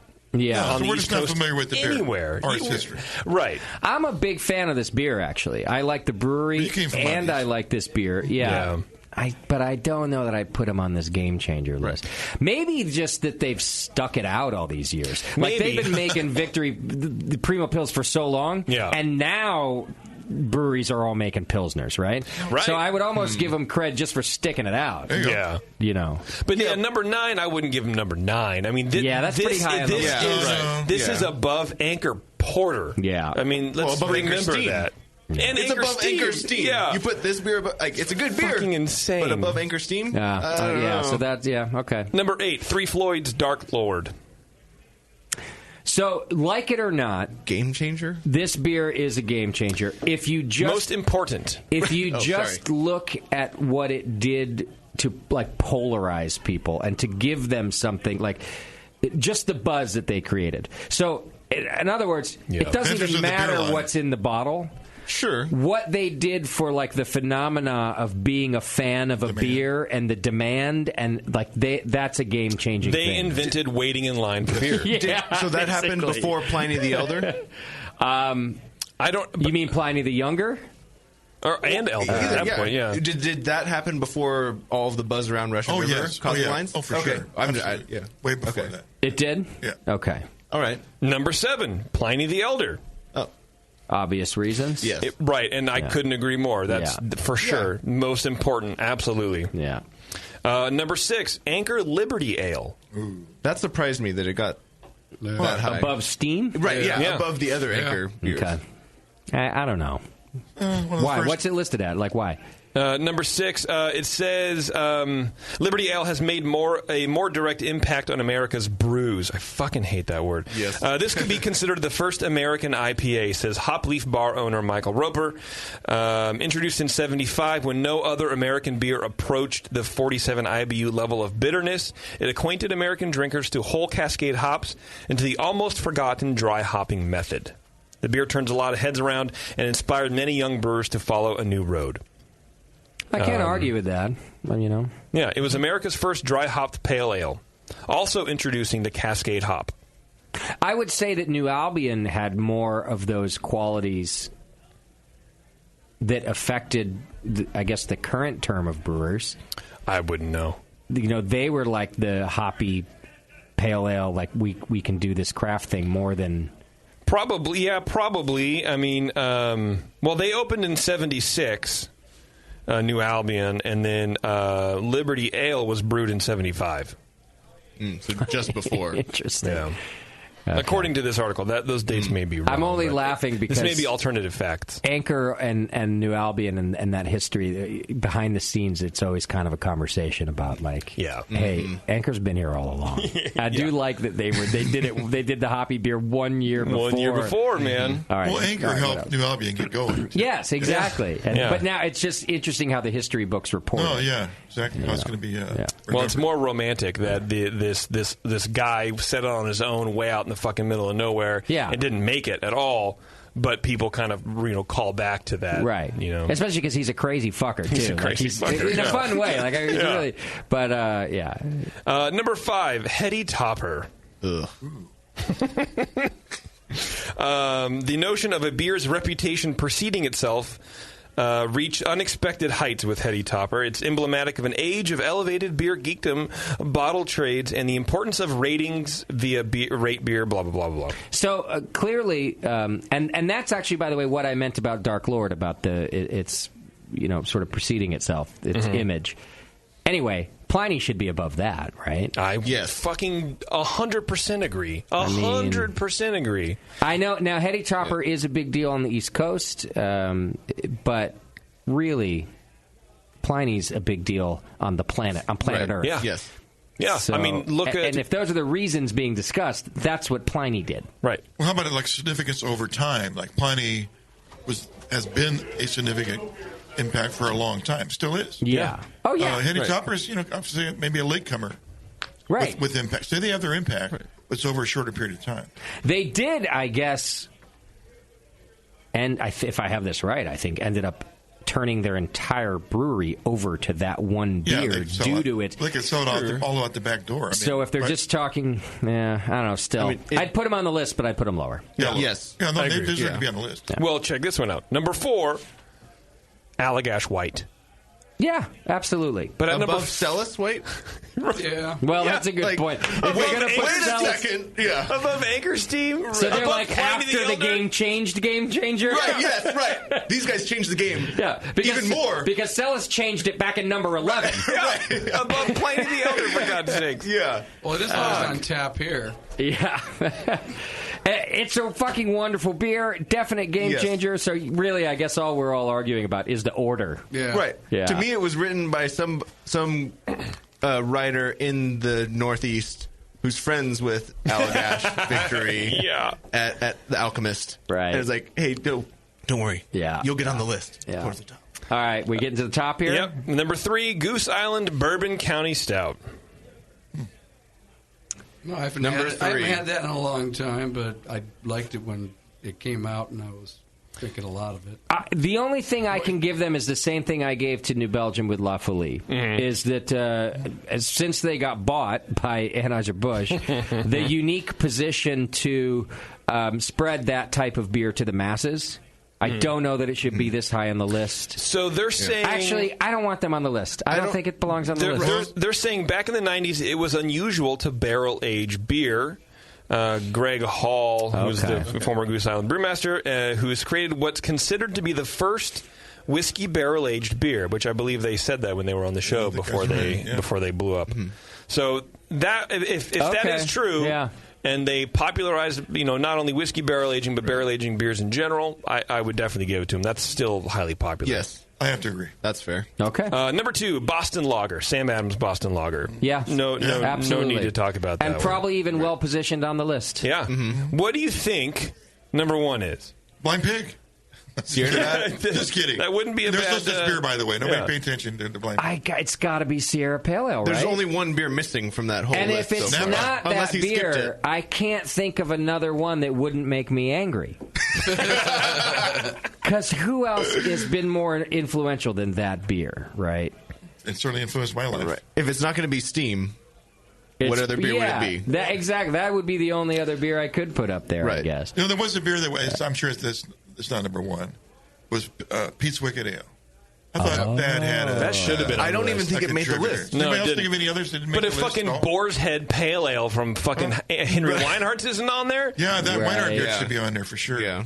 My God. See, as an East Coaster, I could easily see Pete's Wicked at the first or second slot. For sure. I don't see why it wouldn't be. Yeah. Is Yingling's Lager on there? Because Nope. they're the oldest. And- They're the oldest open brewery. Okay, but they shouldn't be because of that. That just means that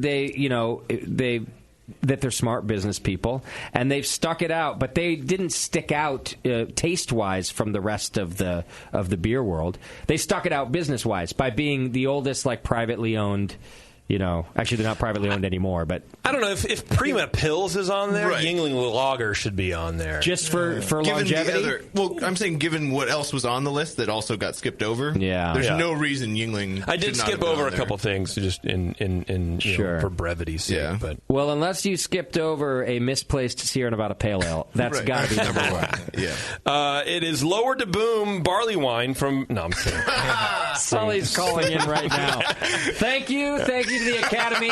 Hey, Jeffrey, I just want to thank you very much. No, it is, of course, Sierra Nevada Pale Ale. Okay.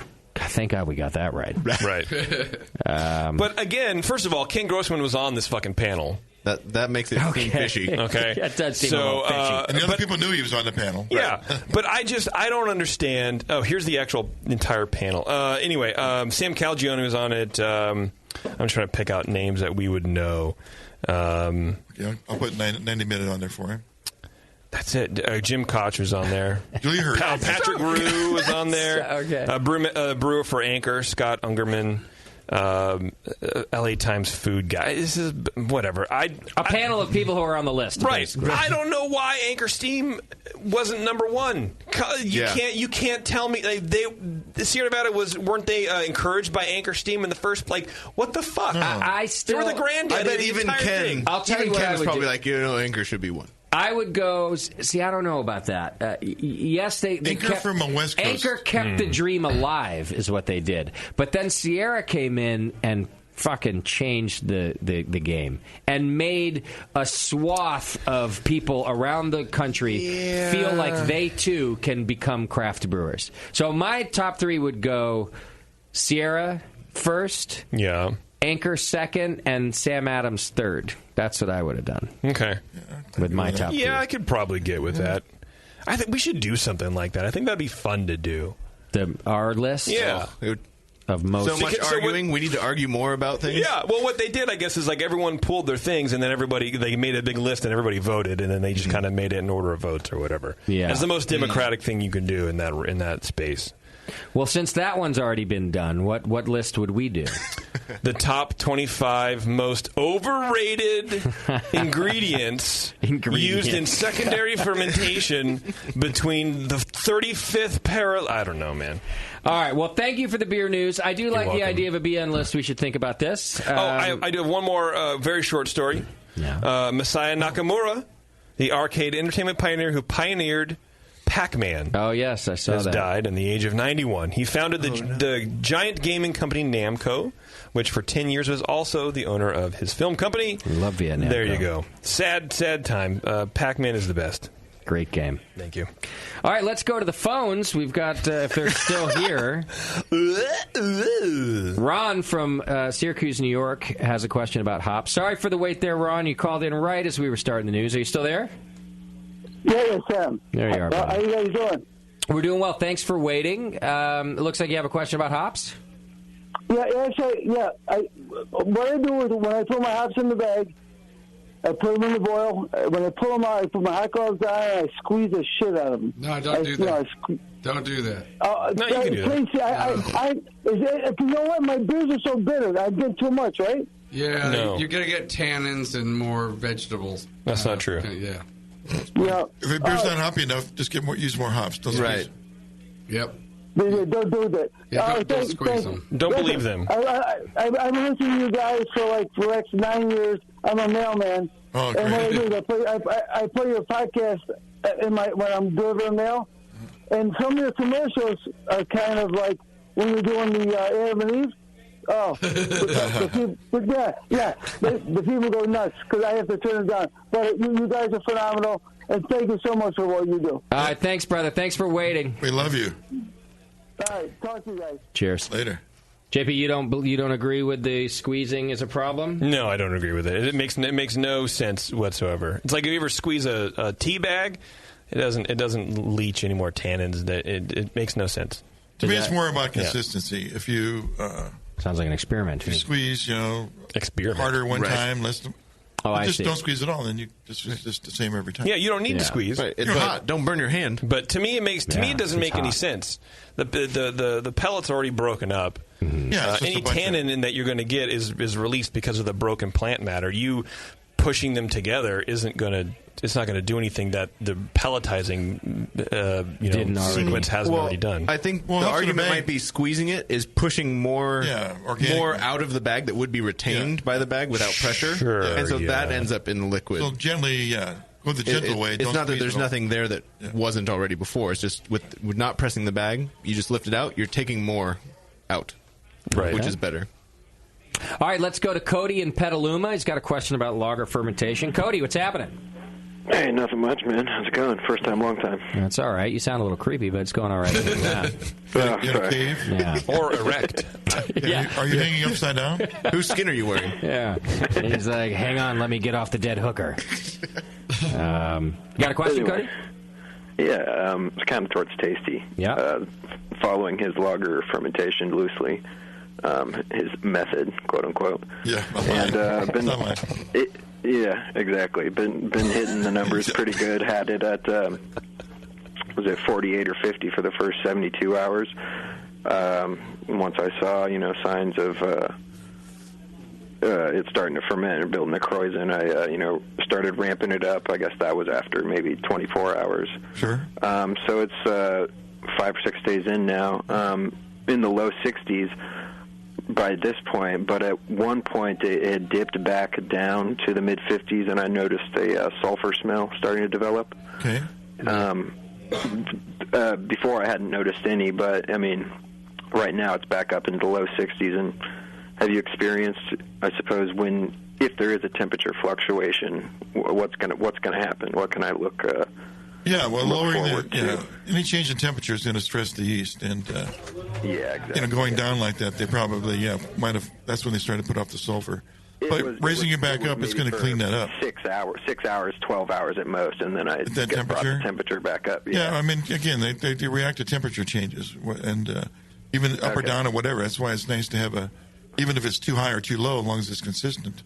They'll find themselves. I was real bummed too because everything was going fine, and then go away for 12 hours, and because I'm still I don't have a good temperature controller. I'm just putting it in different places of the garage. That's and a tough way to go. Yeah, it is. That's a hard way to do lagers. It's only 5 gallons at a time, though, so it's a little easier. As a rule in life, it's never good to just stick things in random places. That's how you end up with hurt feet. Right. Yeah, Justin, you need to lay off the deli food. Right. I know. You want right? necrotic feet? Oh, God, I hope I don't have the gout. Just in retrospect, after that first few days, and you had the good ferment going, and I bet it was halfway to terminal, you could just put it right inside, bring it up to 70, and then it'd be a great beer. One thing I haven't done, and I need to, is actually take a gravity reading. So, can you save it? Can it be saved once there is sulfur and stuff like that? It'll lager yeast. All lager yeast throw off sulfur. Normal, that's right? one of the main questions lager. I always get is this supposed to smell like that? Because it's pumping out a lot of sulfur. Some use more than others. Yeah, but if you've gotten too much of it, can it be purged? No, it'll eventually go away. It'll go away. You smell it, it'll just stop. You won't be smelling it near the end, and then during the letting it sit cold. Right. It'll all go away. But that's one of the main questions I always get when people starting with lagers. Because it just blasts a lot of sulfur out of there, and it freaks people out. Right. I like sulfur. Hey, how's the quality of my call? By the way, just wondering. Sounds like I'm on a shit. landline. It's not bad actually. It's better than our last call. I was going to say I'm a fan of a Bay Area program, Over the Edge, about here on KPFA. If anyone only in the Bay Area, you guys might know, but this guy's all about having people call into his radio program. You're free to call in. Your landline is solid. Yeah, no. Yeah. Anyway. All right. Hey, thanks for the call, Cody. One more. I had a question on dry hop cider, if anyone's messed around with that. Hops and cider? No. Beardy, you have, haven't you? He says those are irritating. I haven't shoved hops in cider, no. Oh, shit, I just hung up on Cody. Sorry, Cody. No. I've had a number of dry hop ciders. Yes. They're great. If they're done right, they're like Thin River has a fucking amazing dry hop cider. I've never done it, but it's good. Yeah, I think we serve that here. I've consumed them, but I haven't made one. All right. Sorry, Cody. Give it a shot. I did that because I was answering another call. I don't have Bevo here. She's out getting us food. Caller, you're on the air. Who are we talking to? Hey, Justin. It's the Stu calling. How you doing, bud? I'm doing all right. Did you throw your phone 5 feet away and then stay where you were? Or he fell over. He fell over, and the phone kept going. Yeah, your phone's in your trash can, and you're talking into it. Yeah. Sorry, I didn't catch the name. Well, here, let me fix this. There we go. Wow. It's the Stu. Hey, Stu. There you go. How are you, buddy? Hey, Justin. By the way, you probably have gout. It sounds like gout. God, I hope not. Tell me it's not gout. It really does. Charcuterie, I imagine you ate a lot of hot dogs in your youth. A lot of high... I did. Yep. Yeah. Yep. I imagine. It sounds... have they tested you for uric acid? I don't know. Blood? I don't know what she tested me for. Did you pee in a bottle? I did not look pee. At your blood results? I just took the test. I just took the test on Friday. I don't have them yet. Oh. Yeah. Oh. So and I don't. They did do a screening. God damn! I really hope it's not that, because then I'd rather not be responsible for my health. Right? Like that means all I have to do. All I have to do is stop. You don't want it to be a behavioral thing. Yeah. Literally, no one in this room is surprised by that statement. Gout is not that bad. Really? It really isn't. What about the drinking really, though, with the beer and the stuff? Yeah, well, once you get the gout under control and the crystals break up in your feet, and you go to maybe a little physical therapy or something like that, you can start drinking again as long as you keep your diet tight. Okay. So never again. I don't see why you couldn't. And by diet tight, do you mean am I like acid buildup? Am I cutting out charcuterie altogether? Your white trash diet has to go away. I have to cut it out altogether. I don't think I can do that. I think Absolutely. I'd rather be in pain. It's going to be more like oatmeal all the time. The pain... That's pathetic. The pain it would cause me to never eat charcuterie again is more than the pain in my feet. Hey, you guys want to hear something funny? Yeah. I called in to bitch out JP, and I ran out of propane as the phone was ringing while I was brewing. Terrible. So disaster. Now you're stuck? This was tonight? Yeah, this is right now on the phone. I'm spraying down aluminum to cover my lid and chill down my beer. See, that's what you get for trying to fuck with me, dude. Can't fuck with the Hey, JP, by the way, that's actually why I called in. Fuck you, man. You have not responded to my email after 3 years to get on Dr. Homebrew. I emailed like in the first year you guys were on. It's probably true. Actually, that's probably... Was that the last email you sent? Because you probably should send another one. Yeah. I think even JP would admit that the first year was a little chaotic. Actually, I sent another one just about 3 weeks ago or 2 weeks ago when JP was doing Dr. Homebrew live, and I messaged him, hey, just sent my email, fucking respond. And that still has not happened. Okay. I mean, what do you need from me? Because apparently I haven't seen it twice. It sounds like a response. So right. So what do you need? Like, what do you need from me? A response? I mean, other than my call-in, a simple email back. Hey, okay. How about no? Oh, no? Yeah, I don't want you on the show anymore. Again. I don't want you on the show anymore. That's okay. Sounds like you never did. Yeah.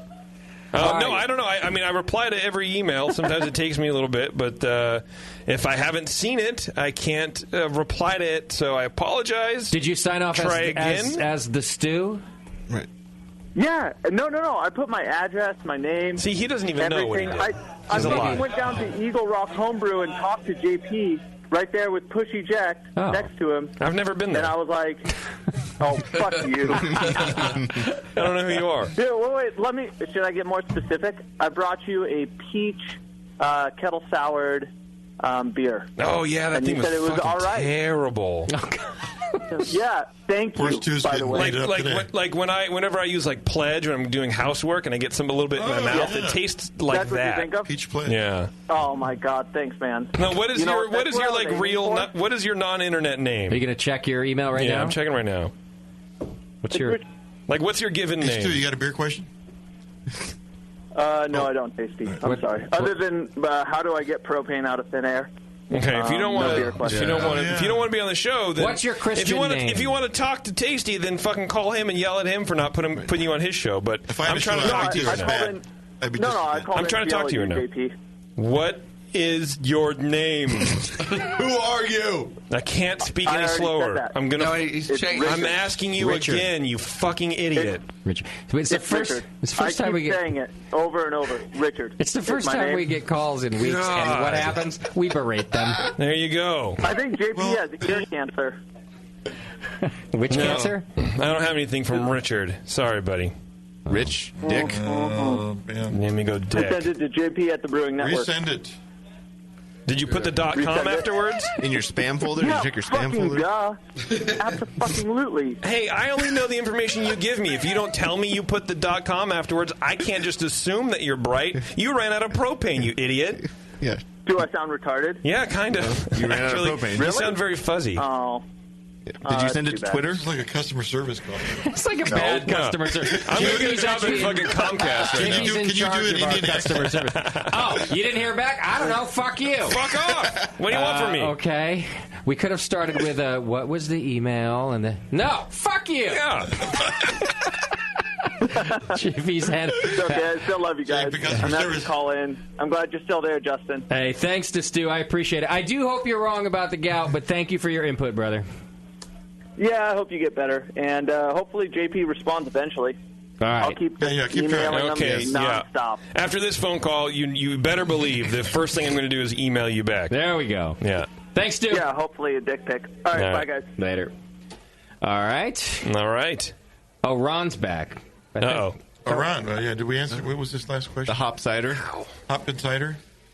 We answered it. He didn't know that we answered it, though. He wanted to wanted to dry hop well, we and can go cider. back to Cody, but I think we already. Cody, I think we answered you. I accidentally. No, it was no, it's all good. It wasn't the cider, and don't worry about hanging up. Actually, it was towards Tasty again. I've enrolled in this Sonoma State craft beer appreciation class, and I'd seen your name on a list of past speakers. I was wondering if you are you gonna? You think you'll be making it this year? For No, they don't. They don't ask me this time. I just dropped my name like I'm going to be on there. No, then I they have saw your some name. local home brewer give the talk. I was excited. Anyway, yeah, I think they're having the. When you go to that class, tell her Linda I'm pissed off that she never had me come back. I will. Okay, I will. right. She said she was going to try to get us a pour of Pliny the Younger in class too. We'll see how that goes. She talks big. Tasty's taking reach out lessons from Rich from the stew. Tell her to fucking suck it because she hasn't done the thing that I want her to do. I'll do some outreach. I'm in this customer service mood. That's Right, yeah. Do some outreach for me. I appreciate it. I haven't heard from you. Fuck you. Yeah, fuck off. Yeah, tell her my butt hurt, like sad kind of thing. I would. Yeah, I will. I'll make sure to get her to get you on. Yeah. Get it on. But I think I think they're having someone from the homebrew shop who worked at the beverage people. Yeah, which give a makes talk. sense. So, yeah. I did it the year before. Something. Is that what you did? Homebrew centered talk? Yeah, me and Jamil. Oh man. Oh really? I would have loved to hear that. Yeah, it was a great. It was a great time. Finally, I guess after this class, I will be certified to appreciate your show that much more. Oh, there we go. Right now, I'm just some schlub listening. I don't know what the fuck I'm talking about. No, just like us. Yeah. All right, thanks, Cody. Peace out, man. I will talk to you later. All right. Why can't I get rid of him? Jesus Christ. You give out the phone number, they're going to creeping me out. And then so nice. He's like, I swear to God, right now he's sawing a body in half. Oh yeah, as he's asking questions. Right. He's like, "Oh yeah, I'm about to get certified." He's cutting into a femur. Yeah. He's like waiting for the acid buildup in his muscles to kind of go. He's, yeah. We haven't had calls in 2 years, and the first call we get, we can't understand, and then we get Creeper McCreeperson. Right, yeah. And then the third one, JP berates. I heard that. Hey, that guy deserved it. So, all right, well, homebrew customers. Do I sound like a retard? I guess we can wait another 6 months for phone calls. That was 2017. Yeah. Everybody's afraid to call in now. I swear to God, I'm about to cancel at least half of our phone lines because they cost us a lot of money. We got like 4 of them, and we don't ever do games like where we need 4 people and shit anymore. Right. And then the phones blow up tonight. But you can... With the same 2 people. And then they'll be silent again. Yeah, it happens. For the next time. Does anybody check the Drunk of the Week voicemail? Do we still do that? I do. It's full. We haven't gotten anything good. Yeah. I have gotten a couple. Okay. But, yeah. What's the phone number? Do you remember it? That's why we're not getting called. You should probably cancel it. We don't tell anybody they can call it. You should probably cancel it. Something DOTW. Yeah, but it's like I feel like it's like 800. 855 ball 4 DOT. I don't fucking know. Like I'll figure it out. It's some vanity license plate. Set myself a reminder right now. Find people will remind you to take care of that. Okay. Hey, Valentine's Day is coming up. That's true. Oh, man. True and correct facts. Yay. Well, you can make this Valentine's Day one that you'll both never forget. I'm talking about you and the stew. Oh, I love it. Already. You'll never forget. With this amazing offer from adamandeve.com. All right. Through Valentine's Day, which is February 14th, I believe. Yes. I don't celebrate Valentine's Day.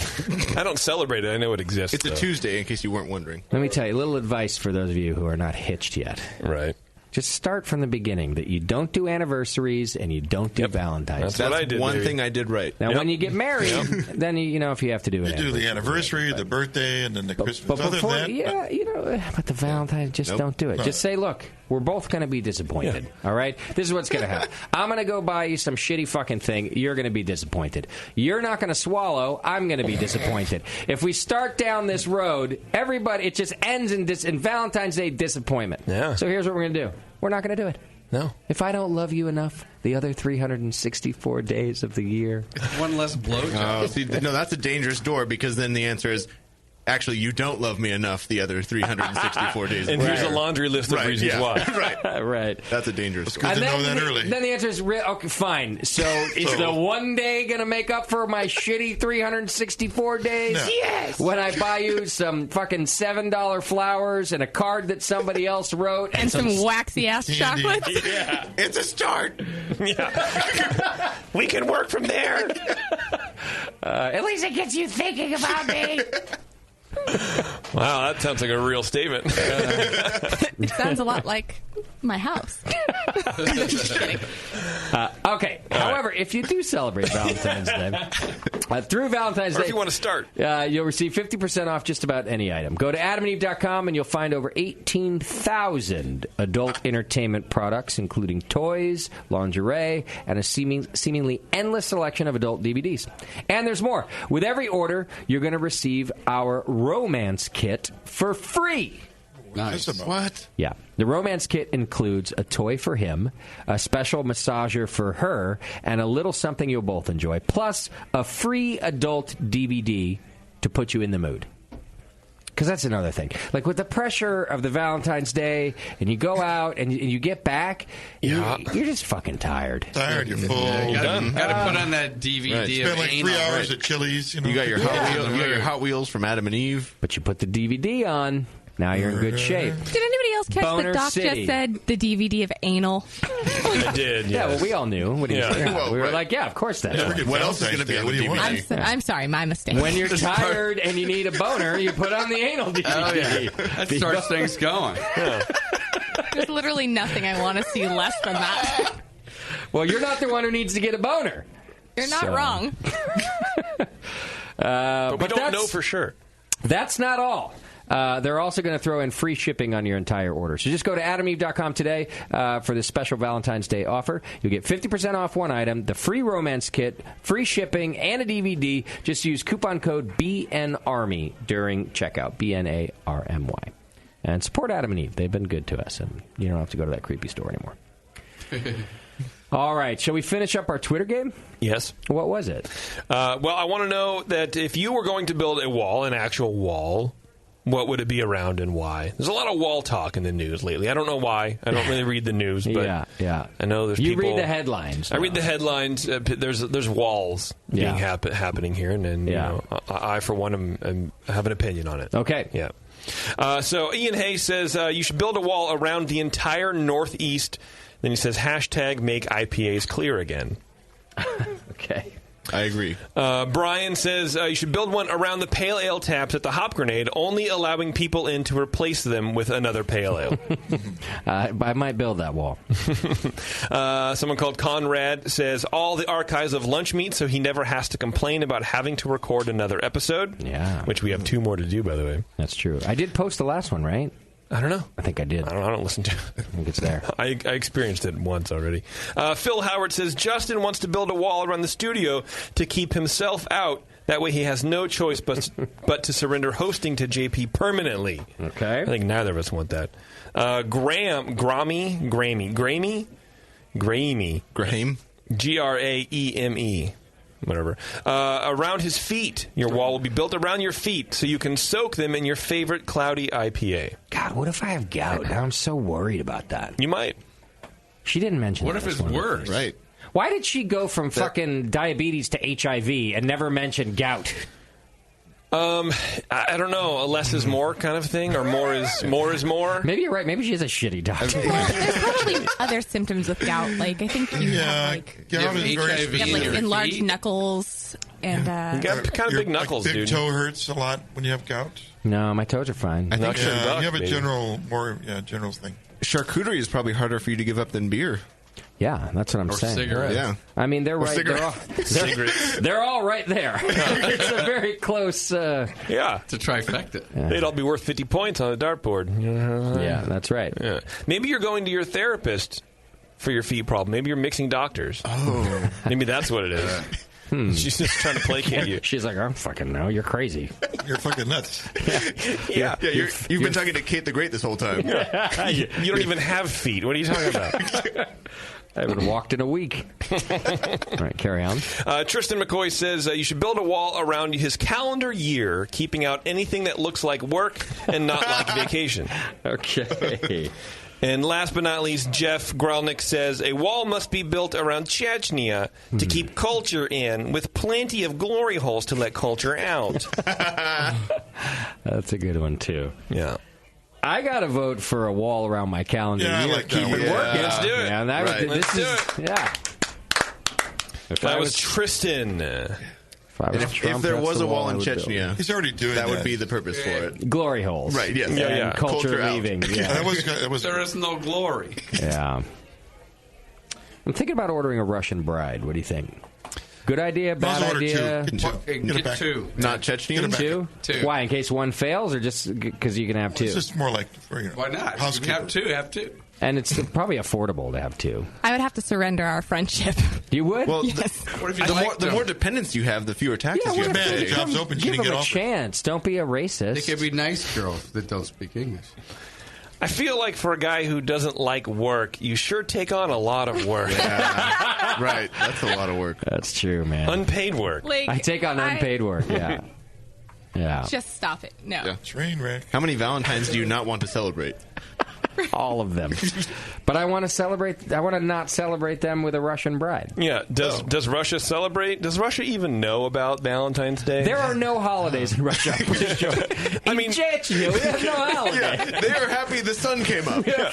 Holiday is waking up this morning. Yeah. Thank you, God. And breathing. We do sometimes celebrate anniversary of Single Rock in Village. It's still here. Yeah. It doesn't move. It likes it here. Oh, thank you, Rock. You stayed. Not like rest of family. Yeah. And land rights. In Chechnya, every hole is glorious. Because there are no holes. Yeah. It's escape to freedom. It's escape. But it's very tiny. Cannot fit Chechen head through. In holes, we hide from bomb. All right, so calendar year, that's our winner. Thank you for that one. Chechnya protect head from bomb. Whole Chechnyan hole. Land is gift in Chechnya. We hide from bomb. In 1800, we had Estonian-built hole. Not as good. Not as good. Yeah. And they left with only ox we had. Again. We've just got new ox. More like miniature pony. But it works. Okay. I think we're done. I think I did all the things. I think you may have done all of them. Next week, we've got the OC mashups and Barley Forge on the show. What is this about? It's a homebrew club in SoCal that partners with a brewery in SoCal. And so they're just kind of, they're going beyond the, I didn't read the notes, but they're going beyond like the collaboration thing, and they're actually just like working on recipes actively and just trying to create this culture of home brewing mixed with craft brewing. More integrated. Down in the old OC there. Okay. Check it out. It'll be a good time. All right, so that's next Monday right here on this program. All right, thanks to Jester King. I do appreciate your time. Yes. I'm such a big fan of that brewery. It's cool to have them on. Do something there. It was nice. We should.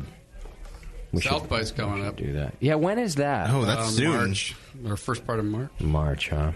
It is ripe for an RV trip to Texas. That's a good trip. Yeah. How many days is that? It's a assuming we have the breaks. 3-day trip. 3 days. 3 days drive. Good little drive. Yeah. 1,500 miles. Can hit up a couple spots on the way. Yeah, 500 miles a day. What is that? In the RV, it's like 9 hours. But yeah, that's all day. But it's fine. You sleep in the back. Yeah. Fucking jerk it. Doesn't even matter. No.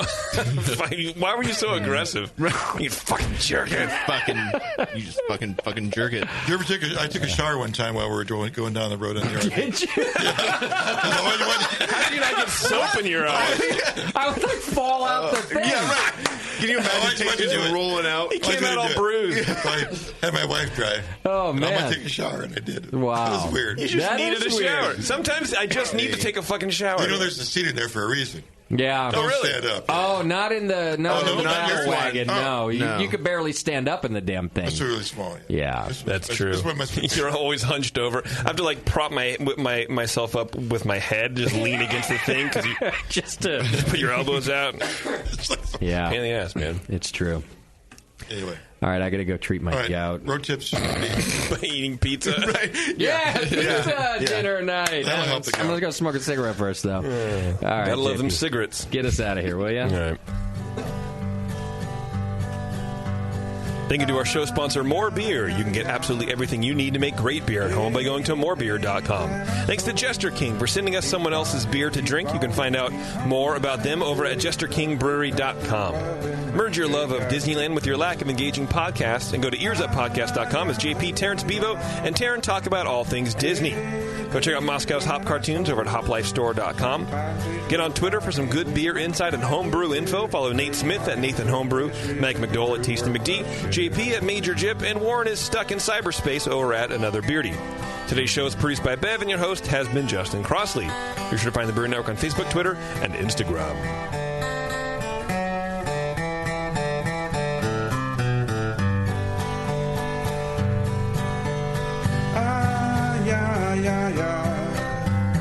JP's an asshole. Justin's a nice guy and winning the race. JP does great.